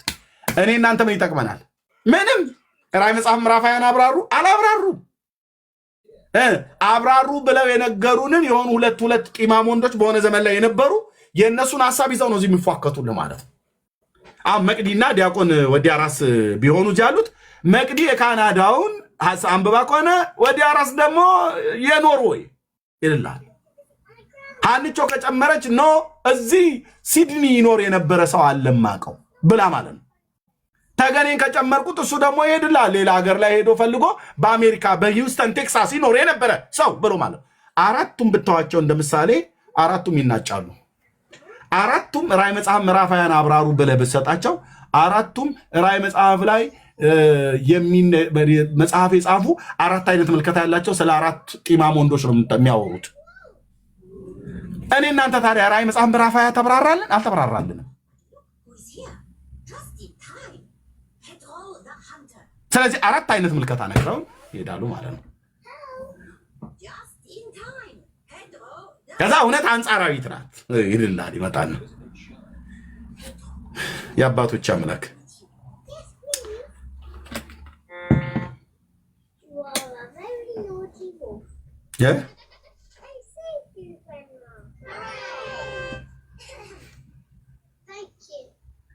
አጠናን ብሎ ያለው ሰውዬ ተናገር ብለህ ስትለው እኔ አንድ ማቀው የእግዚአብሔር ሰው በነገረ ክርስቶስ ትምህርት ላይ እንዲህ አይነት ጥያቄ አላት። አንዲት እህት እቺት አንተን ልትጠይቅ ትፈልጋለች። አውራት አልኩት። እሺ አለኝ። ደወለችለት፣ ነገረችኝ እና አወራሁት አለችኝ። ነገርሽው ለእኔ የነገርሽኝን? አዎ እኔ ጋር ነገረ ክርስቶስን ጠይቃኝ በነጥብ በነጥብ ነው ያስቀምጥኩላት። የማቀውን ያነበኩትን ልትረዳው የምችለውን በእግዚአብሔር ቃል ላይ ወዲያ ወዲህ የማያስብል ማለት ነው። እሱን ጠይቄው አልኳትኝ። እሷ ይህንን በጠየቅችበት ጊዜ የመመረቂያ ጽሁፉን እየሰራ የነበረበት ጊዜ ነበር። ቴዎሎጂ ሊመረቅ ማስተርሱ እና በዚህ ጉዳይ አላት በነገረ መለኮቱ ዓለም 4 አይነት ምልከታዎች አሉ አላት ጌታ ኢየሱስ ምስክሬ። እና 4ቱንም ምልከታዎች አንደኛው ምልከታ እንደዚህ ነው፣ ሌላኛው ምልከታ ደግሞ እንደዚህ ነው፣ ሶስተኛው ምልከታ እየጻፍሽ ነው አላት። አዎ እየሰማሁ ነው አለችው። 4ኛው ምልከታ ይሄን ይባላል። እና ከዚህ ውስጥ አንቺ የመሰለሽን መርጠሹ ሰጂ ብሎ አላት ኢየሱስ ክርስቶስ ጌታ ምስክር። እሷ የጠየቀችው ማንን ነው? እሱ የመለሰላት ከሱ ሳይሆን ትምህርት ቤት ለቃቅሞት የመጣውን የ4ቱ ሰዎች ምልከታ። እችን በጌታ ያመነችን እህት ግራ አጋባት ይህ ፓስተር ወይስ እውነተኛው ነገር አሳያት? እሱ እንኳን ከተማርሽ 4ቱ ምልከታዎች አንተ ተመራል። ከ4ቱ የትኛውን ሚዛን የሚደፋ ብለህ ነው የምትለው? እስቲ አንደኛውን እንኳን ንገረኝ በይው አልኳት። በሌላ ቀን አሁን ስጠይቀው በሌላ ቀን ከዚህ 4ቱን ያስቀምጬልሻለሁ። ምሁራኑ በዓለም ዙሪያ በዚህ ነው እንትን የሚሉት። ከ4ቱ አንቺ የፈለግሽውን ፒክ ማድረግ ትችላለሽ።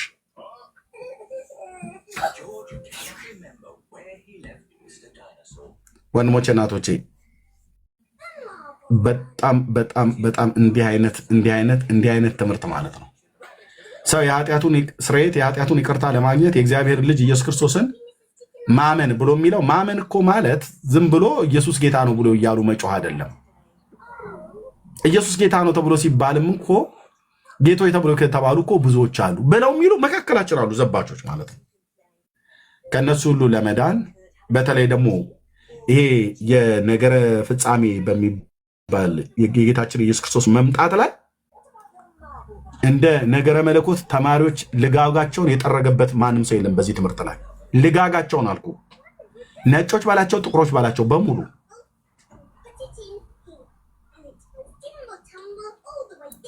ልጋጋቸውን ነው የጠረጉበት በዚህ ትምህርት ላይ የጌታ ዳግም ምጽአትና የሺው ዓመት መንግስት ላይ አብሮ የተያያዘ ነው።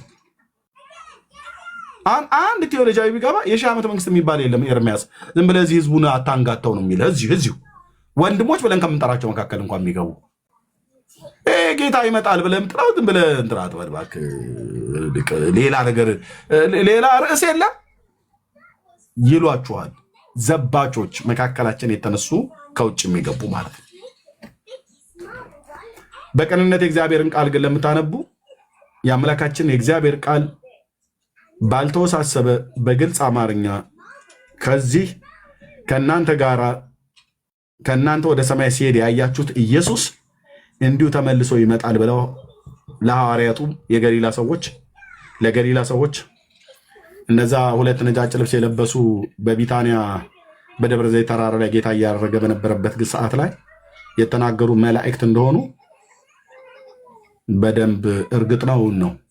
ስለዚህ እንደዚሁ ሲሄድ እንዳያችሁት ተመልሶ ይመጣል ብለዋል። ማንንም ቴዎሎጂ አልሰማም። እነዛ አባቶች ጽፈውልናል። እጠብቀዋለሁ ጌታዬን። እንጠብቀዋለን ኢየሱስን። በእውነተኛ ንስሐ ወደ ጌታ በመመለስ ያልዳናችሁ ወደ መዳን እንድትመጡ የዳናችሁም ደግሞ ቅንነታችሁን እንዳጥሉ ገና ወንድሞችና እህቶች ልብ በሉ። ዘባቾች አልኩ እኛው መካከል ፎሎ ያደረግናቸው እሱንም አትምጣብን ብለን ልንላቸው የምንችላቸው ሰዎች መዘበት ይጀምራሉ። ጀምረዋል። በሺው ዓመት መንግስት ላይ እየዘበቱ ነው። በጌታ ዳግም ምጽአት ላይ እየዘበቱ ነው። ታውቃላችሁ፣ በጣም ብዙ ስማቸውን ብጠራ እንኳን ልጠራቸው የምችላቸው ሰዎች እዚሁ ሶሻል ሚዲያ ላይ ኢየሱስ የት ነው የሚመጣው ተብሎ ሲባል እንኳን ወደዚህ ዓለም ነው የሚመጣ ይላሉ። የት ነው የሚመጣው? አይ ይመጣል እኮ ተብሎ ሲባል መሬት ላይ ይረግጣል ማለት አይደለም። እና ሲመጣ በእውቀት ነው እንጂ የሚመጣው በአካል ዝም ብሎ ያዩታል ምናምን። እሱ ማለት ገብተህ ትምህርት ቤት ተማሪ ይላል። በራዘር አፈር ደቼ ጋር ጣልኩ እንደዚህ አይነት ትምህርት ቤት እኔ አባቶቼ ነቢያትን ነው የማምነው፣ ዘካርያስን ነው የማምነው፣ ጳውሎስን ነው የማምነው። የወጉት ሁሉ ያዩታል እያለህ ያዩታል እኮ ማለት በግሪኩና በዕብራይስጡ ስላላወቀው ነው ምናምን ነገር ብሎ ይላል። አረ ብራዘር ዛ ዳርያዝ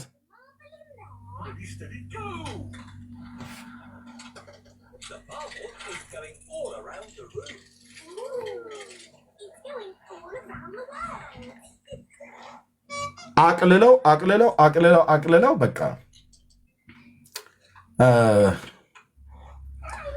አወሳስበውታል። ቅንነታችሁን እንዳጥሉ ዘባቾች ይበልጥ ይበዛሉ። ከዚህ በኋላ ይበልጥ ይበዛሉ። ኢየሱስ የተናገረው ቃል ይሄ ቃል ለእኔ አይገባኝም ብሎ የሚል የለም። ማንም ሰው በግልጽ አማርኛ ፍቅርና ምህረትን ነው ሰብኮ ሄደው፣ ጸጋን፣ ምህረትን፣ ፍቅርን ሰብኮ ሄዷል።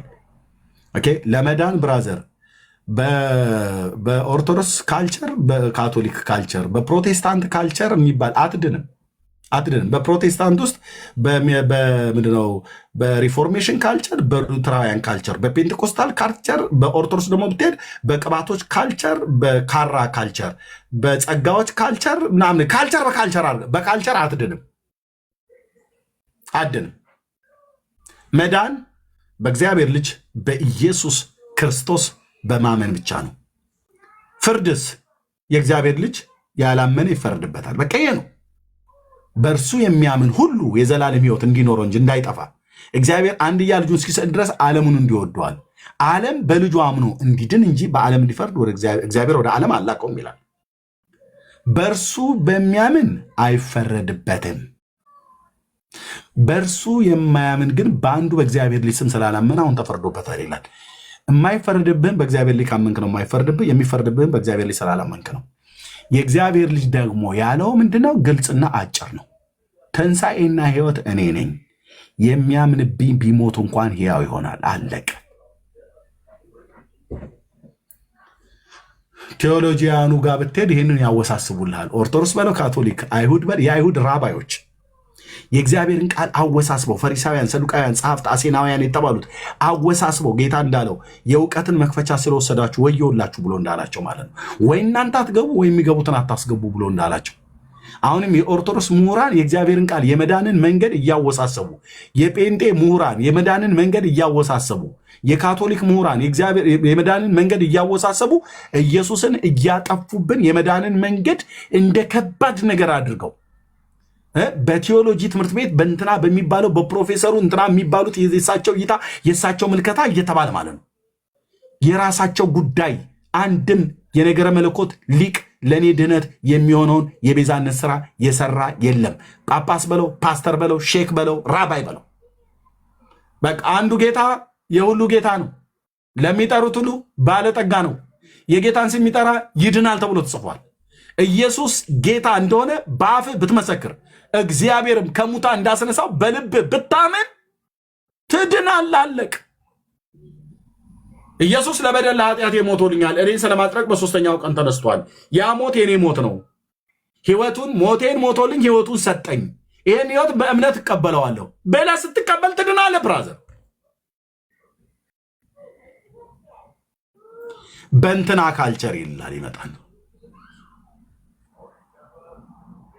ኦርቶዶክስ የራሷ ካልቸር አላት። አንድ ማለት የቅባት ካልቸር፣ የካራ ካልቸር፣ የተዋህዶ ካልቸር፣ የእንትና ካልቸር የሚባል ማለት ነው። በካቶሊክ ብትገባ ልክ እንደዚሁ። በእኛም በወንጌላውያን ጋር ስመጣ ካልቸር፣ የሉተራውያኑ ካልቸር፣ የእንትና የፔንቴኮስታሉ ካልቸር፣ የሪፎርሜሽኑ ካልቸር የራሳቸው ጉዳይ። እዛው ካልቸራቸውን ይዘቀመጡ። በካልቸር አትድንም ብራዘር። አንዱ ጌታ የሁሉ ጌታ ነው። ለሚጠሩት ሁሉ ባለጠጋ ነው። የጌታን ስም የሚጠራ ይድናል። በቃ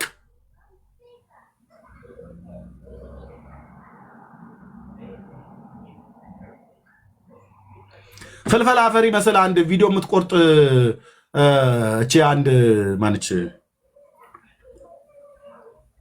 ኮፕቲክ ነኝ ማለት በለበላ የምትል ማለት ነው። ቆርጣ አወጣችሁ ባለፈው ላይ ማለት ነው። የእግዚአብሔር የዘላለም ሐሳቡ ብዬ የምናገርበት ክፍል ላይ ማነች እቺ የኮፕቲኳ ሴትዮ ማነች?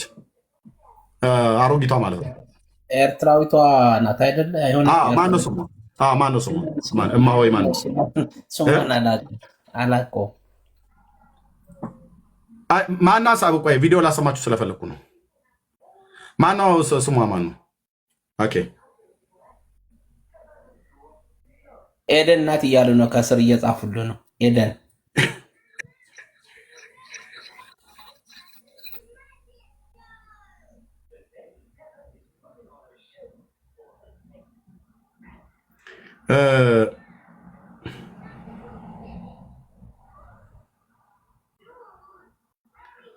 ሙሉ ስሟ ነገሩን እንጂ ስንት ኤደን አለ? ኤደን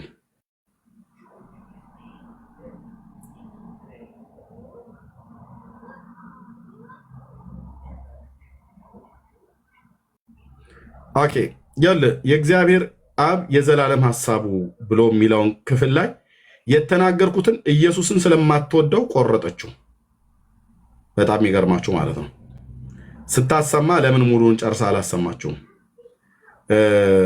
ለምሳሌ አንድ ሰሙት። ቆይ ካልተስማማ እርሳው አልኩ። አግናጦስ አልከኝ እርሳው።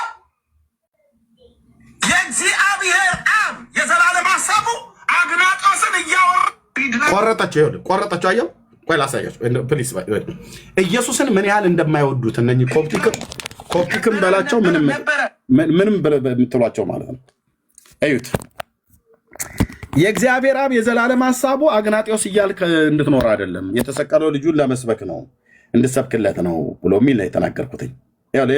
ይዋቸው ኢየሱስ ስሙ በተጠራበት ስለ ኢየሱስ የእነሱን አፍርሶ የኢየሱስን የሚነገርበት ቦታ ላይ ይቆርጡታል። ስሙ ነበረ አልነበረም፣ ነበረ አልነበረም ብያለሁ፣ ነበረ አልነበረም ብያለሁ፣ ነበረ እኮ ነው ብዬ የምልህ። ደግሞ እኮ አይስማሙ ካቶሊክ፣ ኦርቶዶክስ፣ ወንጌላውያን የሚባሉ ማለት ነው። በምን ደሞ የማይስማሙት እነዚህ ቤተክርስቲያን አባቶ ብለው የሚጠሯቸው ማለት ነው። በትርጓሜ አይስማሙ። ተስማምተው እጅ ለእጅ ተጨባብጠው ተለያይተው አይተጣቃል። በፍጹም ወንጌላውያኑ ከወንጌላውያኑ አይስማሙ። እውነቱን ለምን አልነግርህም? ካቶሊክ ከካቶሊክ ጋር አይስማሙ። ኦርቶዶክስ ከኦርቶዶክሳውያኑ ጋር አይስማሙ። ኦኬ ካልተስማማ እርሳው አልኩ። አግናጤዎስ አልከኝ እርሳው። አዎ ደግመዋለሁ። አግናጤዎስ አላችሁ፣ ሄሬኒዮስ፣ ሰባሊዮስ ምናምን ነገር ብላችሁ እርሷቸው። የአባቶች አምላክ ምስክር ነው። እነሱ በዘመናቸው ስራ የሰሩትን ሰርተው ሄደዋል። እርሳው አልኩ ብራዘር። የእግዚአብሔር አብ የዘላለም ሐሳቡ ብያልኩትን ሐሳብ ቆረጠችው። ስሞት የእግዚአብሔር አብ የዘላለም ሐሳቡ አግናጦስን እያወራ ክሪድ ላይ አየው፣ ቆረጠችው። የእግዚአብሔር አብ የዘላለም ሐሳቡ ለምን አላስጨርስችሁም ነበር? ከቪዲዮ ላይ የእግዚአብሔር አብ የዘላለም ሐሳቡ አግናጦስን እያወራ ክሪድ ላይ አየው፣ አግናጦስን እያወራ እንድትኖር አይደለም ነው ያልኩትኝ። እደግመዋለሁ። እኔ እዚህ የተናገርኩትን ስለማቅ አሁንም ደግመዋለሁ። ካቶሊካውያን፣ ኦርቶዶክሳውያን፣ ኮፕቲኩን፣ ፔንቴኮስታሉን ዋቴቨር ማንም የእግዚአብሔር አብ የዘላለም ሐሳቡ አግናጤዎስ የሚባል አንድ ጢማም ሰውዬ፣ ዮሐንስ አፈወርቅ የሚባል ሁለት እግር ያለው አንድ ጢማም ሰውዬ፣ አትናቴዎስ የሚባል በለው፣ ሄሬኔዎስ የሚባል በለው፣ ፖሊካርፕ የሚባል የሆነ ሁለት እግር ያለው አንድ ጢማም ሰውዬ የዛሬ 9000 የዛሬ 1900 ዓመት ላይ መጀመሪያው መቶ ክፍለ ዘመን ከሐዋርያቱ ሞት በኋላ የተነሱ የቤተክርስቲያን አባቶች መሆናቸውን አንዳንዶቻቸው በታሪክ ውስጥ ይታወቃሉ። እነሱን እያወራን እንድንኖር የእግዚአብሔር አብ የዘላለም ሐሳቡ አይደለም ወንድሜ፣ አይደለም። የእግዚአብሔር አብ የዘላለም ሐሳቡ የተሰቀለው ልጁን ኢየሱስ ክርስቶስን ሰብከ ሰዎች በስሙ በማመን የሚገኘውን የኃጢአትን ይቅርታ እንዲያገኙ ነው። ፒሪየድ። እንደዚህ ፈጠፍጥልሃለሁ። አግናጤዎስ በል፣ ሄሬኔዎስ በል፣ ሰባሊዮስ በል፣ ዮሐንስ አፈወርቅ በል፣ ማነው የምጠራቸው የቤተክርስቲያን አባቶችን ጥራ። ያለ ስፍራቸው እዚህ ትውልድ ጆሮ ላይ ዘላለም እየመጣህ የጠገበ መጋዣ ይመስል ታሪክ የምታኝኩብን ሰዎች የተሰቀለውን የአብ ልጅ ኢየሱስን ስበኩ። አባቶች መጠራት ባለባቸው ቦታ ይጠራሉ። አለቀ። እስቲ በየትኛው ጉባኤ ታወግዘኛለህ? ለምን ፔንቴኮስት አትሆኑ? አግናጤዎስ አልከኝ እርሳው። ዳርያስ ሄሬኔዎስ አልከኝ እዛው ጥግህን ያዝ ብራዘር። ሄሬኔዎስ አይደለም ለእኔ የተሰቀለልኝ። ለዚህ ትውልድ ሄሬኔዎስን እየሰበክ ሁሉ ቀን ከሰኞ እስከ ሰኞ ማን የላካችሁ እናንተ? መንፈስ ቅዱስ ሁሉ ቀን ሄሬኖስ ሄሬኖስ ሄሬኖስ ጲላጦስ ሰባሊዮስ እንጦሮንጦስ ቆሮንጦስ እያለ እንዴ ቆሮንጦስ ማካስባለ ጥሩ ነበረ። መጽሐፉን ነው የተሰቀለው የአብ ልጅ ኢየሱስ ክርስቶስ እሱ ነው የሚያድነው። የቤተ ክርስቲያን አባቶች በስፍራቸው ይነሳሉ፣ በታሪክ ውስጥ ይወሳሉ ማለት ነው። የእግዚአብሔር አብ የዘላለም ሐሳቡ ወደዚህ ዓለም ቤዛና መድኃኒት አዳኝ አድርጎ የላከው ልጁ ኢየሱስ ክርስቶስ እንዲሰበክለት ነው። አለቀ። መንፈስ ቅዱስ ያኔ ካንተ ጋር ይተጋል። ይህን መስበክ ስትጀምር ኢየሱስ ክርስቶስ ሲሰበክ የሰው ነፍስ ሁሉ የሚድንበትን እውነት ያገኛል። ሰኞም አግናጢዮስ፣ ማክሰኞም ሄሬኔዎስ፣ ረቡዕ ፖሊካርፕ፣ ሐሙስ ዮሐንስ አፈወርቅ፣ አርብ አትናቴዎስ፣ እንትና ላይ ደግሞ እንትና የሚባል አባት የራሳቸው ጉዳይ መነሳት ባለበት በታሪክ ውስጥ ብቻ ሊወሱበት የሚችሉት ቦታ ላይ እዛ ላይ ብቻ ይወሳሉ። ከዛስ ውጭ አትናቴዎስ የሚባል ሰውዬ የራሱ ጉዳይ ለዚህ ትውልድ አትናቴዎስ የሚባል አንድ ጢማም ሰውዬ አልሞተም። ዮሐንስ አፈወርቅ የሚባል እየተነገረው ለዚህ ትውልድ ለዘላለም አልሞተም። ለሰው ልጆች ስቃይ የተሰቃየ የእግዚአብሔር ልጅ ነው። ኢየሱስ ነው ለዚህ ትውልድ የሚነገረው።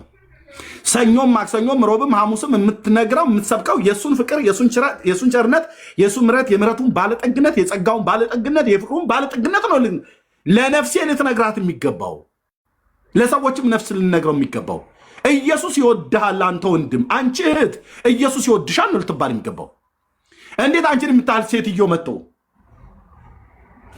ብራዘር ማን አግናቴስ ነው ያልከው? ኢግናሴት ብራዘር ይሄው ደግመዋለሁ። እኔ ተናድጄ አይደለም። አግናጢዮስ የሚባል የቤተክርስቲያን አባት ብለህ አልከው አይደል? በታሪክ ውስጥ መጠራት ያለበት ቦታ ላይ ብቻ ይጠራል።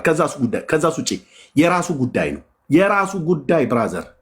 እሱ አለ እሱ አላለ ተብሎ እዚህ ክርክር ቤት ከፍተህ ከሰኞ እስከ ማክሰኞ ጎማ እንደማኘክ አታኝክም ማለት ነው። መተህ የማትስማማበትን ታሪክ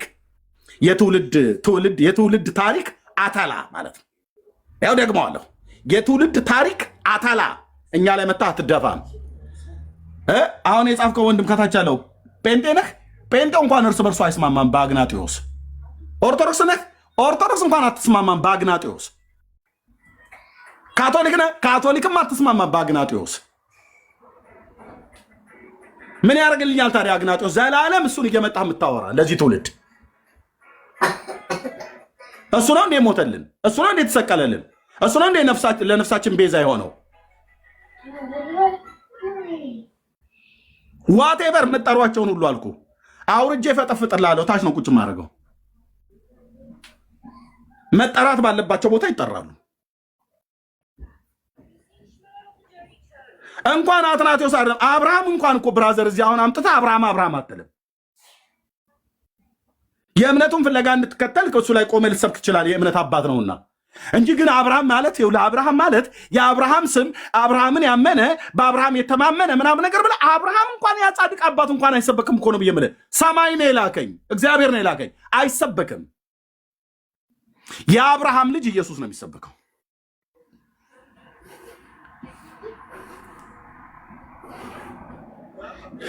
በዘርህ የምድር አሕዛብ ሁሉ ይባረካሉ ብሎ ያለውን የአብርሃም ልጅ ሰበከው እንጂ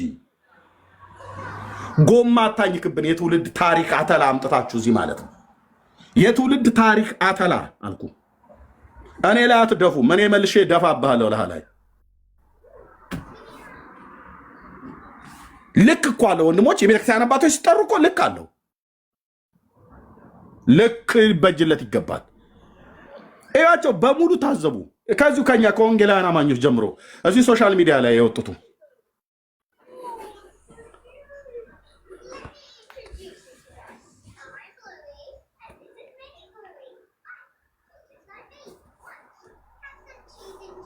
እዚህ ሶሻል ሚዲያ ላይ የወጡትን የኛዎቹ ራሱ ወንጌላውያን የሚባሉትን እስኪዋቸው የጌታን ፍቅር አይሰብኩም። የጌታን ምህረት አይሰብኩም። የጌታን ጸጋ አይሰብኩም። ሰውን መውደዱን አይሰብኩም።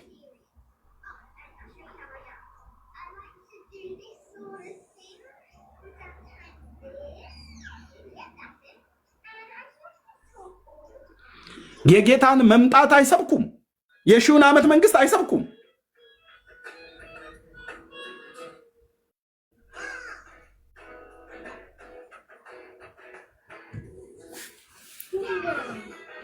አሬ እነሱ ከምሰሙ መጽሐፍ ቅዱስ ቁጭ ብላችሁ ቤታችሁ ብታነቡ ይሻላል። ወንድሞች እናቶች፣ የሚጠቅሙ ወንድሞች አሉ። እነሱን እያልኩ አይደል። የሚጠቅሙ ወንድሞች እነሱን ስሙ። ቴዎሎጂ ትምህርት ቤት ተምረው መልካም መንፈስ ያላቸው ወንድሞች በትክክል የጌታን ነገር የሚያሳውቁ ከቅዱሳን መጽሐፍት የሚያሳውቁ በጣም አሉ። እነሱን ስሙ።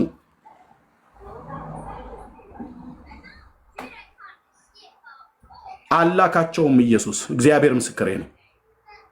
ማዳኑ እንዲሰብኩ አላካቸውም። የመታየት ጥማት አለባቸው። ለዚህ ነው አልሸጥ ያለ በግ ይመስል ገስት ላይ ከላይ እስከታች 8 ሆነው ይቀመጣሉ። መንፈስ ቅዱስ ሞገስ ስላሳጣቸው ከ200 ከ300 ሰው በላይ እንኳን አይሰማቸውም። ቁጭ ብለው ብቻ በአንድነት ተጠርዘው ማለት ነው።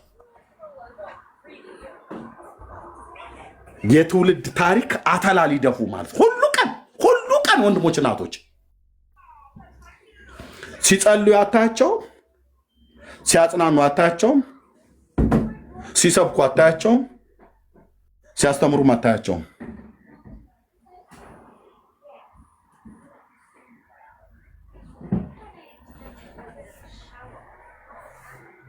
ኢየሱስ ሲሰበክ የህይወታችን ራስ የህይወታችን ጌታ እሱ ነው። እሱን ሰምቼ ነው የዳንኩት። ጸጋና ሰላም ይብዛላችሁ። ተባረኩ። ወንድምነት እንኳን ደህና መጣህ። ካለ ሰላም በለኝ። እንደዚሁም ሀንቾ፣ መቅዲ፣ ዲያቆኑም ሞዲያራስ እንኳን ደህና መጣችሁ። ጌታ ይሰበክ። ጌታ ይሰበክ። ጌታ ይሰበክ። ኢየሱስ ይሰበክ። ኢየሱስ ይሰበክ። እጅ የሚል እጅ አለን ይባላል እኮ። እጅ የሚል ታሪክ መጣችሁ አትንገሩ። ታሪክ በታሪኩ ቦታ ላይ እኮ ያምራል። የቤተክርስቲያን አባቶች የተባለ በታሪካቸው በቦታቸው ይነሱ ማለት ነው። ብራዘር፣ እኔ ሄሬኔዎስን አላምንም አትናቴዎስን አላምንም ብዬ ብል ሲኦል አልገባም። የእግዚአብሔር ልጅ ግን አላምንም ብዬ ካልኩ ግን አድራሻዬ ሲኦል ነው። አየህ፣ አትናቴዎስን አላምንም ብለህ ኢየሱስን አምናለሁ ብለህ ብትል ግን አይፈረድብህም። አትናቴዎስን ነው የማምነው ኢየሱስን ግን አላምንም ብለህ ብትል ግን ይፈረድብሃል። ራይት ፋክት። ሰብስብ በሙሉ እነዚያ የቤተክርስቲያን አባቶች የተባሉት የዮሐንስ ደቀ መዝሙር፣ የጴጥሮስ ደቀ መዝሙር፣ ለምን የጳውሎስ ደቀ መዝሙር አይሆንም? ለምን ቲቶ ራሱ እንኳን አይሆንም? ወዳጄ ቲቶ ለምን ራሱ እንኳን አይሆንም? ጢሞቴዎስ እንኳን ለምን አይሆንም? ወደ ወንጌል እውነት ነው መመለስ ያለብን። ጸጋና ሰላም ይብዛላችሁ። ወንድምነት ሰላም በል። ቴንኪው።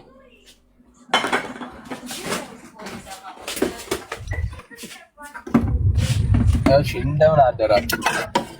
ደህና ነኝ። ጌታ ይመስገን። አሜን። ጌታ ይባረክ።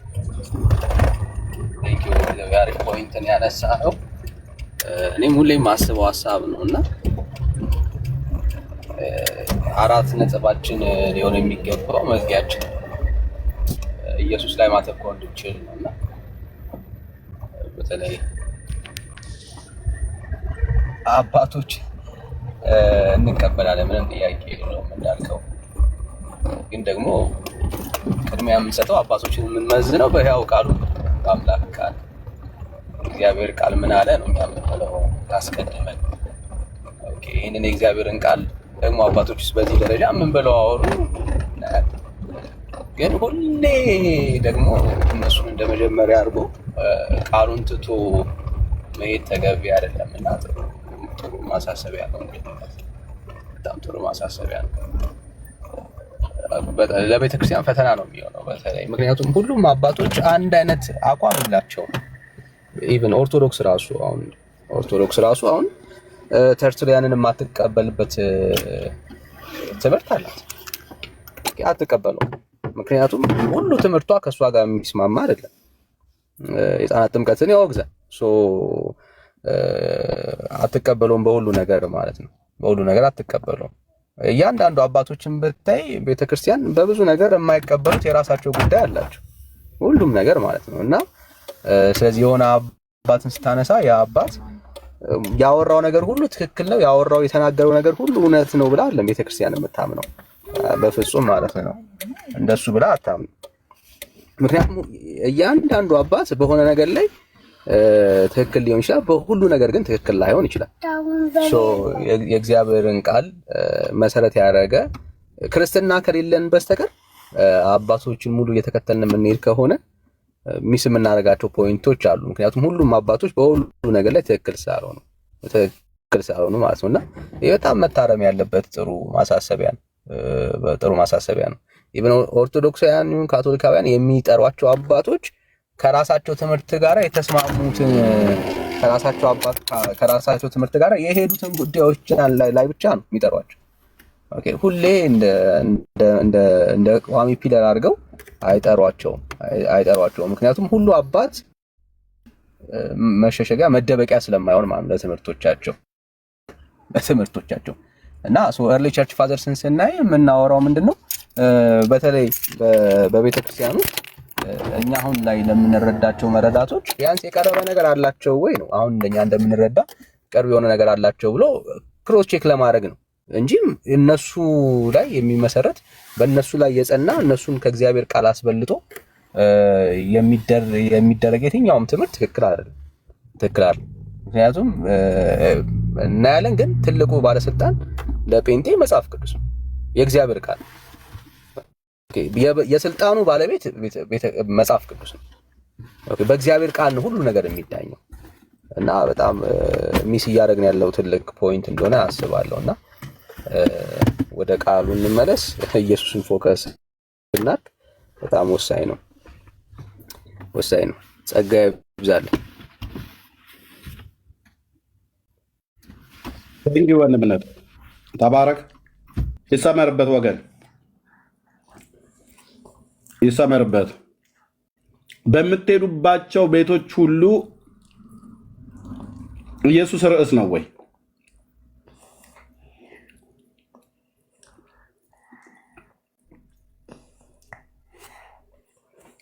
ኢየሱስ ርዕስ ነው ወይ? ርዕስ ነው ወንድሞች እናቶች?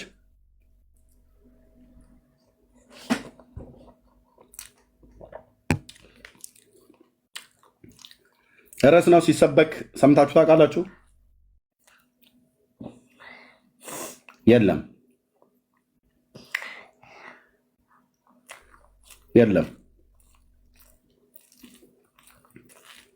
ኦርቶዶክስ እንደሆነ ከዓመት ከወር እስከ ወር ከዓመት እስከ ዓመት ሞተው የቀሩ ከመቃብር በታች የበሰበሱ ሙታንን ነው ስትሰብክ የምትውለው።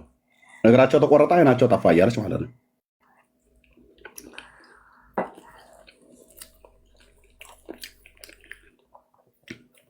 ዛሬ ቃሉ ምንድን ነው? 6 አይደል? በኢትዮጵያ በ6 ማን ነው? ኢየሱስ ነው ይለዋል። በ6 ግን ኢየሱስ ነው ነክሶ የሚውለው ወይስ የአርመኗ ሴትዮ ነች ነክሳ የምትውለው? በ6 አርሴማ ናት አይደል? አርሴማ የተባለች ወይዘሮ አርሴማ ነች። በአርሴማ ስም የሚሰራ ሰይጣን ነው ምድራችን ላይ ነክሶ ያለው ማለት ነው።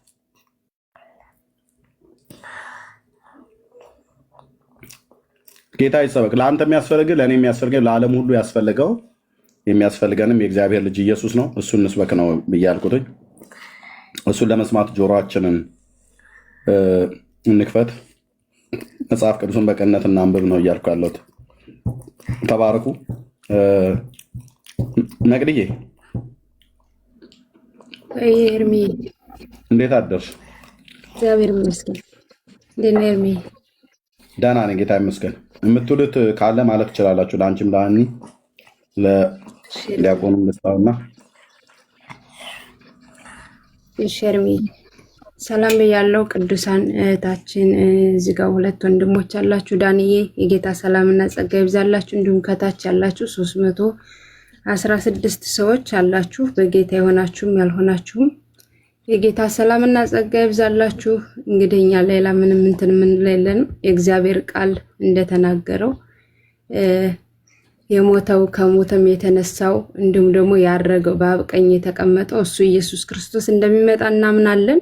እሱም እንደሚመጣ ደግሞ በመላእኮችም በነቢያትም በሐዋርያትም ተነግሯል። እንዲሁም ደግሞ በራሱ አፍ ጌታችን ኢየሱስ ክርስቶስ ተናግሯል።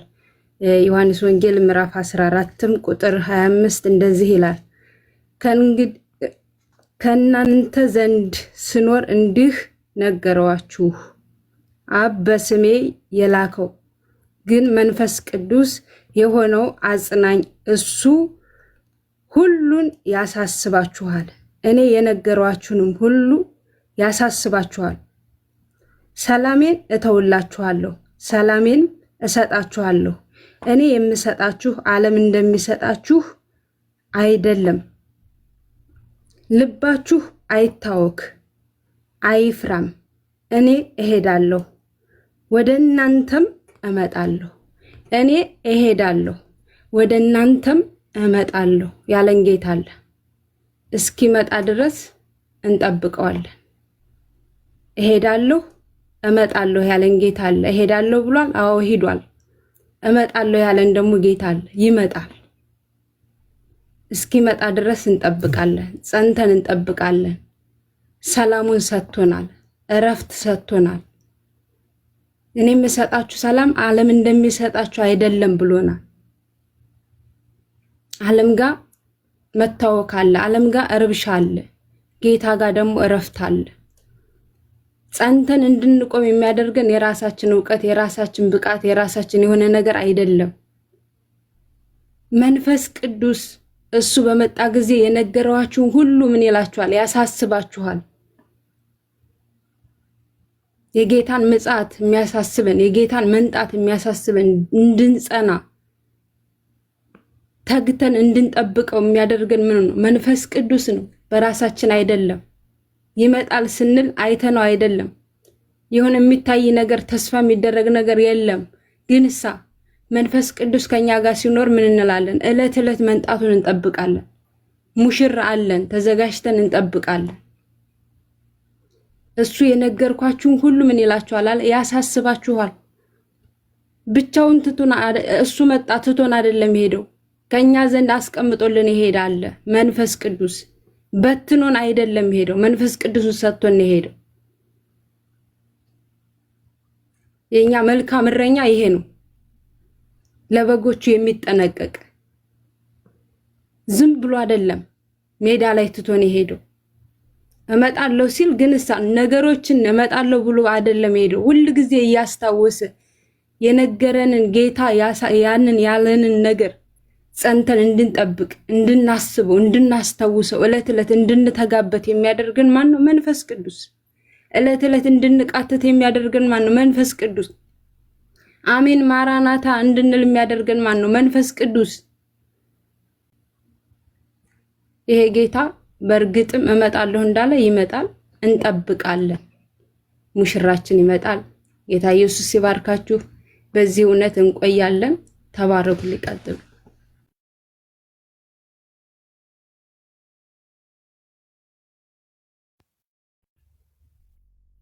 ተባረኪ። አንቾ ጸጋ ይብዛልሽ። አንዬ ማን ነው መቅደዬ? ተባረኪ። ጸጋ ይብዛልሽ።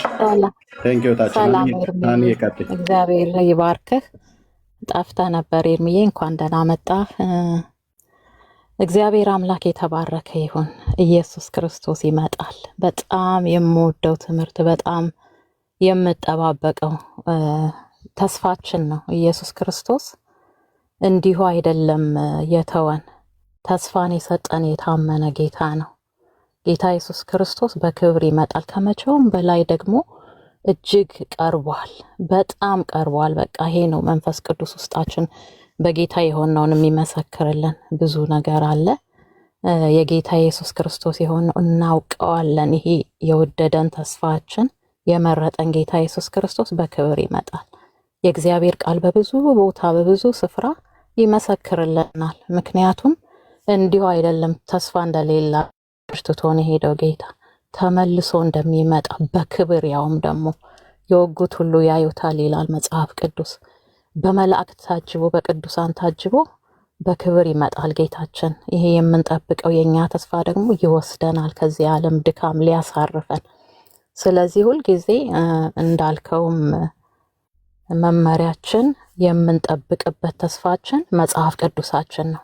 ሌላ ከየትም ቦታ የጌታ ምጽአት የምንሰማበት የምናይበት መጽሐፍ ቅዱስ በብዙ ስፍራ ይናገራልና ጌታ ኢየሱስ ክርስቶስ ይመጣል። ደስ ብሎን የምንጠብቀው አምላካችን በጣም በቅርቡ አይዘገይም ይመጣል። እንደ ተስፋ ቃሉ ደግሞ ልጆቹን በሱ የሆነውን መጥቶ ይወስደናልና በጣም ኤክሳይትድ ሆኜ ነው ይህን ትምህርት ለመማር ቁጭ ምለው ሁልጊዜና እግዚአብሔር አምላክ የተባረከ ይሁን። የሚወስደን ተስፋችን ይመጣል። አምላካችን በቅርቡ በጣም በቅርቡ ደግሞ የሚመጣውና ጌታ ኢየሱስ ስሙ የተባረከ ይሁን። ለዚህ ደግሞ እድል ስለመረጠን ለዚህ ተስፋ ስለመረጠን ብዙዎቻችሁን ኑ ወደ ጌታ ኢየሱስ ክርስቶስ የምንላችሁ ይህንን ተስፋ እንድታዩ ነው። በዓለም ሳለን ብዙ መከራ አለብን። ነገር ግን ዓለምን ያሸነፈው ጌታ በውስጣችን ስላለ ዓለምን እያሸነፍን እንኖራለን እኛም እና ደግሞ ያን ተስፋችንን እንጠብቀዋለን። መጥቶ እንደሚያሳርፈን እናውቃለንና ኢየሱስ ክርስቶስ ይመጣል። በጣም ደስ የሚለኝ ነገር ነው ይሄ ሳስበው። የሚያሳርፍ አምላክ አለን፣ እረፍት የሚሰጥ በምድር ላይ ለሰማዩ ህይወታችን ብቻ አይደለም በምድር ላይ ታላቅ እረፍት የሚሰጠን አምላክ ነው። ወደዚህ ጌታ ወደ ኢየሱስ ክርስቶስ ለሚመጡ ሰዎች ሁሉ እረፍት የሚሰጥ ጌታ ነውና ኢየሱስ ይመጣል። ማራናታ በጣም እንጠብቀዋለን። በክብር እናየዋለን። ከሱ ጋር እንነግሳለን። ከሱ ጋር ለዘላለም እንኖራለን። ቅዱስ ቅዱስ እያለን ለዘላለም እንዘምርለታለን። ዘላለም በቃ የማያቋርጥ ነገር። ስለዚህ ማራናታ ጌታ ኢየሱስ ሆይ ቶሎናልን እንለዋለን። ጌታ ኢየሱስ ይባርክ። ኤርሚዬ ተባረኩ ወገኖች፣ ሁላችሁም ቅዱሳን እግዚአብሔር አምላክ ይባርካችሁ። ኢየሱስ ይመጣል። በርቱ፣ ጸልዩ። ጌታ በቅርብ ነው የሚመጣውና ተባረኩ። ይሄን ለማለት ነው። እግዚአብሔር ይባርካችሁ። እናመሰግናለን። ሰላም ኤርሚ፣ ሁላችሁም ሰላም ብያለሁ። እንዳኒ እንምዴ ያላችሁም ሁላችሁ ከታች ያላችሁትንም ሰላም እላለሁ። ጥሩ ነው ኤርሚ፣ አሁን የጀመርከው ይሄ እንትኑ ዋው፣ በጣም በጣም በጣም ግሩም የሆነ ትምህርት ነው። ይሄንን በደንብ መሄድ ያስፈልጋል ማለት ነው። ብዙ ሰዎች ይፈሩታል። ይሄንን በጣም ማለት ራዕይ ዮሐንስ በጣም ስለሚያስፈራ ያንን ለመናገር ይሄንን ደፍረው ለመናገር ብዙ መምህራን ነን የሚሉትን ደፍረው ይሄንን ነገር አያስተምሩትም። አንዳንዶቹ ግራ ይገባቸዋል። ለምንድን ነው ኢየሱስ ክርስቶስ በዚህ ምድር ላይ መጥቶ ይነግሳል ሲባል አዲስቷ ኢየሩሳሌም ለባሏ የተሸለመችውን ይዟት የሚመጣ አይነት ከሱ ጋራ የተያያዘ ይመስላቸዋል። አዲስቷ ኢየሩሳሌም ማለት በነጭው ዙፋን ላይ የሚነግሰውና በምድር ላይ በኢየሩሳሌም የዳዊት ዙፋን የሚነግሰው ይምታታባቸዋል ይመስለኛል። ለምሳሌ አሁን ትንሣኤ ሲባል የመጀመሪያው ትንሣኤ አለ፣ የፊተኛው ትንሣኤና የሁለተኛው ትንሣኤ አለ። እነዚህ ሁለቱን አሁን ይምታታል እንግዲህ እና ሰዎቹ ይህንን ግራ ስለሚያጋባቸው ይመስለኛል እንጂ ቅድም ኤርሚ እንደተናገርከው ዘካርያስ 14:4 ላይ ያለው ይመስለኛል ቃሉ በደብረ ዘይት በትዕዩ ላይ እግሮቹን እንደሚያርፍን ኢየሱስ ክርስቶስ መጽሐፍ ቅዱስ በደንብ በግልጽ ዘካርያስ ጽፎ አስቀምጦታል። እና ይህንን እንግዲህ እኔ በእኔ እንደሚገባኝ ማለት ነው በመጽሐፍ ቅዱስ አንብቤ እንደተረዳሁት እንደሚገባኝ በራሴ የደረስኩበት ወይም ደግሞ እግዚአብሔርን በገለጠልኝ መንፈስ ቅዱስ በገለጠልኝ አንብቤ መጽሐፍ ቅዱስን እንደተረዳሁት በዚች ምድር ላይ ነው ኢየሱስ ክርስቶስ የሚነግሰው ለአንድ የሺው ዓመት ማለት ነው። የሺው ዓመት የሚነግሰው እንግዲህ በዚህ ላይ ነው። ቤተክርስቲያን ትነጠቃለች። ቅዱሳን ያው እንግዲህ የመቱ ቅዱሳንንና በህይወት ያሉ ሰዎችን ተለውጠው እንግዲህ ጌታችን ኢየሱስ ክርስቶስን በአየር በደመና ላይ እንደሚቀበሉት መጽሐፍ ቅዱስ ይናገራል። ይሄንን እንግዲህ እነዚህ ሰዎች ናቸው አብረው በኢየሩሳሌም ላይ የሚነግሱት ብዬ ነው የማምነው ማለት ነው። በእኔ በኩል እነዚህ ቅዱሳን እና አብረውት ከክርስቶስ 1000 ዓመት እንደሚነግሱ መጽሐፍ ቅዱስ ይናገራል። ሰይጣን እንግዲህ እና ይሄ ሐሳዊ መሲህ የሚባለው ወይም ደግሞ መጥቶ አሁን ሰዎችን የሚያታለው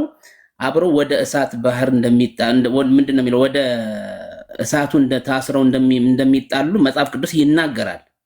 እና ለ1000 ዓመት እነዚህ ኃጢአት ያለባቸው ሰዎች ኃጢአት የሰሩ ሰዎች እንደማይነሱ ይናገራል። እንግዲህ ኃጢአተኞች የሚነሱት በመጨረሻው ትንሣኤ ላይ የነጭ ዙፋን ላይ በሚሆንበት የመጨረሻ ፍርድ ላይ ነው የሚነሱት። ያን የሚነሱበት ለፍርድ ይመስለኛል የሚነሱት። ሌሎች ቅዱሳን ግን እንግዲህ ክርስቶስ በሚመጣበት ጊዜ ተነጥቀው እንግዲህ ለ7 ዓመት እንደሚነጠቁ በደመና ላይ እንደሚኖሩትና ከክርስቶስ ጋር አብረው እንደሚነግሱ በኢየሩሳሌም ይናገራል። ይህንን ደግሞ ግልጽ የሚያደርገው ምንድነው? እንግዲህ ሰዎች ማረሻ ምንድነው መሳሪያቸውን ወደ ማረሻ እንደሚቀይሩት ይናገራል። ሰዎች በዚህ ምድር ላይ እየሰሩ እንደሚኖሩት ይናገራል።